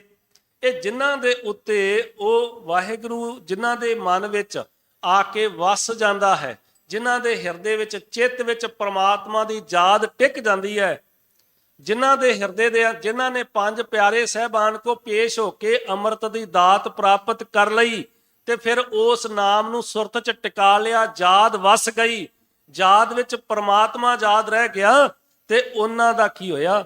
ਉਹ ਪੂਰੇ ਭਗਤ ਹੈ। ਅਸਲ ਵਿੱਚ ਉਹ ਪ੍ਰਵਾਨ ਹੋ ਗਏ, ਉਹ ਭਗਤਾਂ ਦਾ ਭਾਂਡਾ ਪੂਰਾ ਹੋ ਗਿਆ, ਨਹੀਂ ਤੇ ਅਧੂਰਾ ਹੀ ਜੇ। ਕਈ ਵਾਰਾਂ ਅਸੀਂ ਅੰਮ੍ਰਿਤ ਛਕਿਆ ਹੁੰਦਾ ਹੈ, ਅੰਮ੍ਰਿਤ ਛਕਿਆ ਹੁੰਦਾ ਹੈ, ਪਰ ਕੋਲ ਗੁਰੂ ਦਾ ਸਿਧਾਂਤ ਨਹੀਂ ਹੁੰਦਾ, ਜੀਵਨ ਗੁਰੂ ਦੇ ਮੁਤਾਬਕ ਨਹੀਂ ਹੁੰਦਾ। ਤੇ ਕਈ ਵਾਰ ਜੀਵਨ ਗੁਰੂ ਦੇ ਮੁਤਾਬਕ ਤਾਂ ਹੁੰਦਾ ਹੈ ਪਰ ਅਜੇ ਅੰਮ੍ਰਿਤ ਨਹੀਂ ਛਕਿਆ ਹੁੰਦਾ। ਮੈਂ ਇਹ ਗੱਲ ਇਦਾਂ ਕਹਿਣਾ ਹੁੰਦਾ ਹੈ, ਜੇਕਰ ਬਾਹਰ ਇਦਾਂ ਹੋਵੇ, ਨਿਸ਼ਾਨ ਸਾਹਿਬ ਹੋਵੇ, ਅੰਦਰ ਗੁਰੂ ਗ੍ਰੰਥ ਸਾਹਿਬ ਦਾ ਪ੍ਰਕਾਸ਼ ਨਾ ਹੋਵੇ ਤੇ ਗੁਰਦੁਆਰਾ ਨਹੀਂ। ਪਰ ਜੇ ਗੁਰੂ ਗ੍ਰੰਥ ਸਾਹਿਬ ਦਾ ਪ੍ਰਕਾਸ਼ ਹੋਵੇ, ਬਾਹਰ ਨਿਸ਼ਾਨ ਸਾਹਿਬ ਨਾ ਹੋਵੇ, ਗੁਰਦੁਆਰਾ ਤਾਂ ਵੀ ਨਹੀਂ, ਕਿਉਂਕਿ ਗੁਰੂ ਗ੍ਰੰਥ ਸਾਹਿਬ ਦਾ ਪ੍ਰਕਾਸ਼ ਤੇ ਕਈਆਂ ਨੇ ਘਰਾਂ ਵਿੱਚ ਵੀ ਬੜੇ ਅਦਬ ਸਹਿਤ ਕੀਤਾ ਹੈ। ਇਸੇ ਤਰ੍ਹਾਂ ਸਿੱਖ ਦੇ ਅੰਦਰ ਗੁਰੂ ਕੀ ਬਾਣੀ ਹੋਵੇ, ਜੀਵਨ ਗੁਰੂ ਕੀ ਬਾਣੀ ਦੇ ਮੁਤਾਬਕ ਹੋਵੇ ਤੇ ਬਾਹਰ ਪੰਜ ਕਕਾਰੀ ਵਰਦੀ ਹੋਵੇ ਤਾਂ ਸਿੱਖ ਮੁਕੰਮਲ ਹੈ। ਤਾਂ ਗੱਲ ਬਣਨੀ, ਉਨੀ ਦੇਰ ਤੱਕ ਬਣਨੀ ਨਹੀਂ। ਉਹੀ ਪੂਰੇ ਪ੍ਰਧਾਨ ਹੈ ਜਿਨ੍ਹਾਂ ਦਾ ਜੀਵਨ ਬਾਣੀ ਮੁਤਾਬਕ ਤੇ ਬਾਣੇ ਮੁਤਾਬਕ ਹੈ। ਜਿਹਦੇ ਕੋਲ ਬਾਣੀ ਹੈ ਬਾਣਾ ਨਹੀਂ ਉਹ ਵੀ ਅਧੂਰਾ, ਤੇ ਜਿਹਦੇ ਕੋਲ ਬਾਣੀ ਹੈ ਬਾਣਾ ਨਹੀਂ ਉਹ ਵੀ ਅਧੂਰਾ, ਤੇ ਜਿਹਦੇ ਕੋਲ ਬਾਣਾ ਬਾਣੀ ਨਹੀਂ ਉਹ ਵੀ ਅਧੂਰਾ ਹੈ। ਪੂਰੇ ਕੌਣ ਹੈ? ਜਿਨ੍ਹਾਂ ਨੇ ਬਾਣੀ ਤੇ ਬਾਣੇ ਨੂੰ ਧਾਰਨ ਕਰ ਲਿਆ, ਜਿਨ੍ਹਾਂ ਨੇ ਬਾਣੀ ਤੇ ਬਾਣੇ ਮੁਤਾਬਕ ਆਪਣਾ ਜ਼ਿੰਦਗੀ ਨੂੰ ਜਿਉਣਾ ਸ਼ੁਰੂ ਕਰ ਦਿੱਤਾ, ਉਹਨਾਂ ਦੇ ਉਹੀ ਪੂਰੇ ਪ੍ਰਧਾਨ ਹਨ, ਪੂਰੇ ਭਗਤ ਹਨ। ਜਿਸਨੂੰ ਮੰਨੇ ਆਪ ਸੋਈ ਮਾਨਿਆ, ਜਿਨ੍ਹਾਂ ਨੂੰ ਆਦਰ ਮਾਣ ਉਹ ਵਡਿਆਈ ਸ਼ੋਭਾ ਬਖਸ਼ਿਸ਼ ਕਰਦਾ ਹੈ, ਝੋਲੀ ਚ ਪਾਉਂਦਾ ਹੈ, ਉਹਨਾਂ ਦਾ ਹੀ ਫਿਰ ਅਸਲ ਵਿੱਚ ਉਹੀ ਮੰਨੇ ਪਰਮੰਨੇ ਜਾਂਦੇ ਹੈ, ਉਹੀ ਕਬੂਲ ਚੜ੍ਹਦੇ ਹੈ, ਜਿਨ੍ਹਾਂ ਦੇ ਉੱਤੇ ਬਖਸ਼ਿਸ਼ ਗੁਰੂ ਕਰਦਾ ਹੈ। ਇੱਕ ਗੱਲ ਯਾਦ ਰੱਖੋ, ਕਈ ਵਾਰਾਂ ਬੰਦਾ ਜੇ ਇਹ ਸੋਚੇ ਨਾ ਵੀ ਇਹ ਜੇ ਕੋਈ ਰੂਹ ਜੁੜੀ ਵੀ ਜਾਵੇ ਤੇ ਉਹਦੇ ਮਨ 'ਚ ਇਹ ਵਿਚਾਰ ਆ ਜਾਵੇ ਵੀ ਮੈਂ ਜੁੜ ਗਿਆ। ਨਹੀਂ, ਤੂੰ ਕੌਣ ਨਾ, ਇਹ ਤੇ ਉਸ ਕਰਤੇ ਨੇ ਤੈਨੂੰ ਜੋੜ ਲਿਆ, ਤੇਰੇ ਤੇ ਰਹਿਮੋ ਕਰਮ ਕਰ ਦਿੱਤਾ। ਇੱਥੇ ਮਨ ਵਿੱਚ ਇਹ ਨਾ ਹੋਵੇ ਵੀ ਮੈਂ ਆਹ ਪ੍ਰਾਪਤੀ ਕਰ ਲਈ। ਨਹੀਂ ਭਾਈ, ਜੋ ਕੁਛ ਕੀਤਾ ਹੈ ਕਰਨ ਕਰਾਵਣ ਆਪੇ ਆਪ ਹੈ, ਉਹ ਕਰਤਾ ਪੁਰਖ ਆਪ ਹੈ। ਉਹਨੇ ਮਿਹਰ ਕੀਤੀ, ਉਹਦੀ ਕਿਰਪਾ ਹੋਈ, ਉਹਦੀ ਬਖਸ਼ਿਸ਼ ਹੋਈ, ਤੇ ਤਾਂ ਹੀ ਅਸੀਂ ਇਹ ਪ੍ਰਵਾਨ ਚੜੇ ਹਾਂ, ਤੇ ਤਾਂ ਹੀ ਸਾਨੂੰ ਸੰਸਾਰ ਵਿੱਚ ਵੀ ਇਹ ਜੋ ਕੁਛ ਵਡਿਆਈ ਮਿਲ ਰਹੀ ਹੈ ਮਤਾ ਸਮਝੀਏ ਕਿ ਸਾਡੀ ਹੈ, ਇਹ ਤੇ ਉਸ ਕਰਤੇ ਦੀ ਹੈ।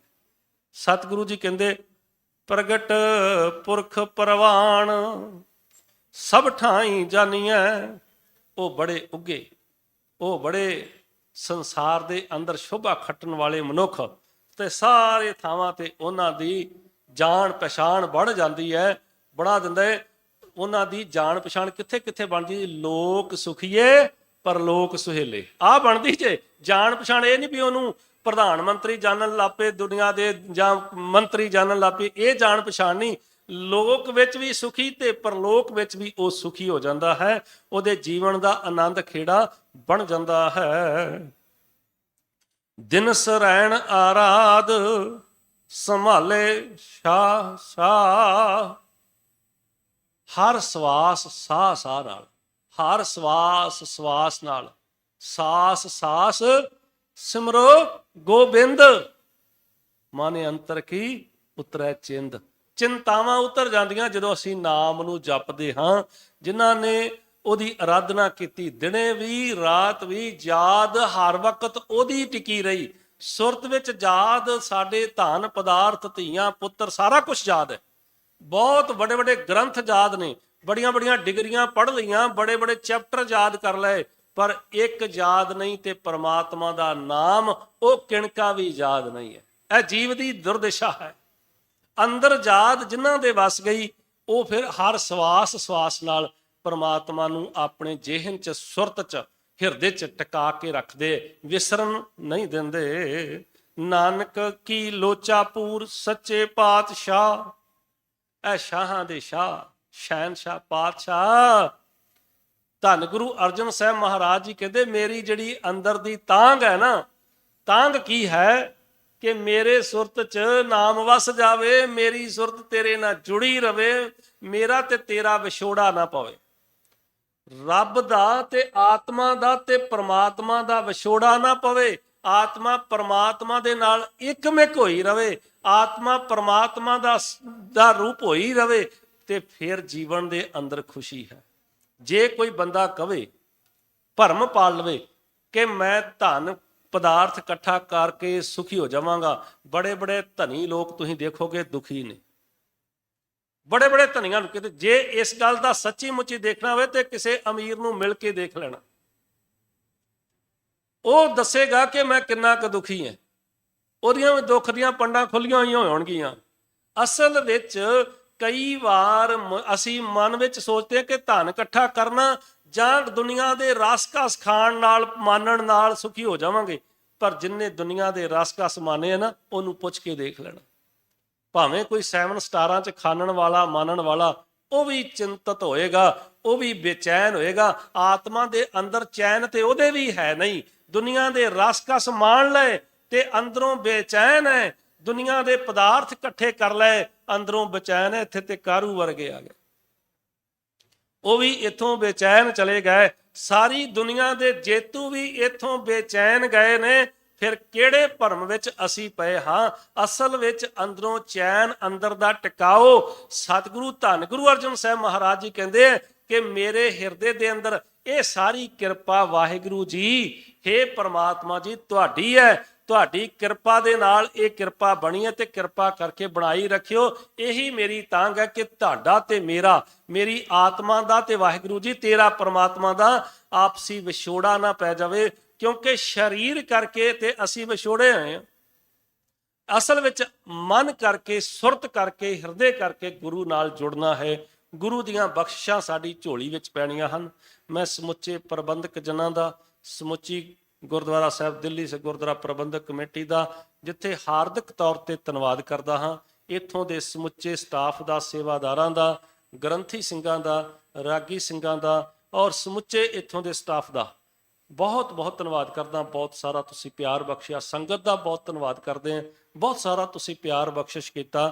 ਇੱਕ ਸਤਿਗੁਰੂ ਸੱਚੇ ਪਾਤਸ਼ਾਹ ਜੀ ਦੇ, ਜੇ ਕੋਈ ਮੇਰੀਆਂ ਭੁੱਲਾਂ ਹੋ ਗਈਆਂ ਹਨ ਤੇ ਮੇਰੀ ਮੂਰਖ ਦੀਆਂ ਜਾਣ ਮੂਰਖ ਦੀ ਝੋਲੀ 'ਚ ਪਾ ਦਿਆ ਜੇ ਕੋਈ ਜੋਗ ਸ਼ਬਦ ਕਿਹਾ ਗਿਆ ਹੋਵੇ ਉਹ ਮੇਰਾ ਨਹੀਂ, ਗੁਰੂ ਦਾ ਜਾਣ ਹਿਰਦੇ 'ਚ ਵਸਾ ਲਿਆ ਜੇ। ਪਰ ਇੱਕ ਬੇਨਤੀ ਪ੍ਰਵਾਨ ਕਰਿਓ, ਇੱਕ ਅਰਦਾਸ ਮੇਰੇ ਵਾਸਤੇ ਗੁਰੂ ਚਰਨਾਂ 'ਚ ਜ਼ਰੂਰ ਕਰਨੀ ਕਿ ਸੱਚੇ ਪਾਤਸ਼ਾਹ ਬੇਸ਼ੱਕ ਗਰੀਬੀ ਦਾ ਰਾਜ ਬਖਸ਼ੀ, ਇਹ ਪਰਸੀਸ ਤੇ ਸਿੱਖੀ ਦਾ ਤਾਜ ਬਖਸ਼ੀ। ਜਿਨ੍ਹਾਂ ਨੇ ਆਪਣਾ ਆਪਾ ਸਮਰਪਿਤ ਕੀਤਾ ਉਹਨਾਂ ਦੇ ਵਿੱਚ ਰੂਹ ਮਹਾਨ ਮਹਾਂਪੁਰਖ, ਜਿਨ੍ਹਾਂ ਨੂੰ ਆਪਾਂ ਬਾਬਾ ਧੰਨ ਧੰਨ ਬਾਬਾ ਦੀਪ ਸਿੰਘ ਜੀ ਅਨੋਖੇ ਅਮਰ ਸ਼ਹੀਦ ਕਹਿੰਦੇ ਆ, ਜਿਨ੍ਹਾਂ ਨੇ ਆਪਣਾ ਨਿਸ਼ਾਵਰ ਗੁਰਧਾਮਾਂ ਵਾਸਤੇ ਗੁਰੂ ਤੋਂ ਕੀਤਾ, ਜਿਨ੍ਹਾਂ ਦੇ 4 ਸਰੂਪ ਲਿਖੇ, ਜਿਹੜੀ ਭਗਤੀ ਤੇ ਸ਼ਕਤੀ ਦੀ ਮੂਰਤ ਕਹਿੰਦੇ ਆ, ਜਿਨ੍ਹਾਂ ਦੀ ਯਾਦ ਵਿੱਚ ਬੇਅੰਤ ਸੰਗਤਾਂ ਆਪਣੇ ਘਰਾਂ ਵਿੱਚ ਵੀ ਨਾਮ ਸਿਮਰਨ ਕਰਦੀਆਂ ਨੇ ਔਰ ਗੁਰਦੁਆਰਾ ਸਾਹਿਬ ਵਿਖੇ ਐਤਵਾਰ ਨੂੰ ਬੇਅੰਤ ਸੰਗਤਾਂ ਪਹੁੰਚਦੀਆਂ ਨੇ।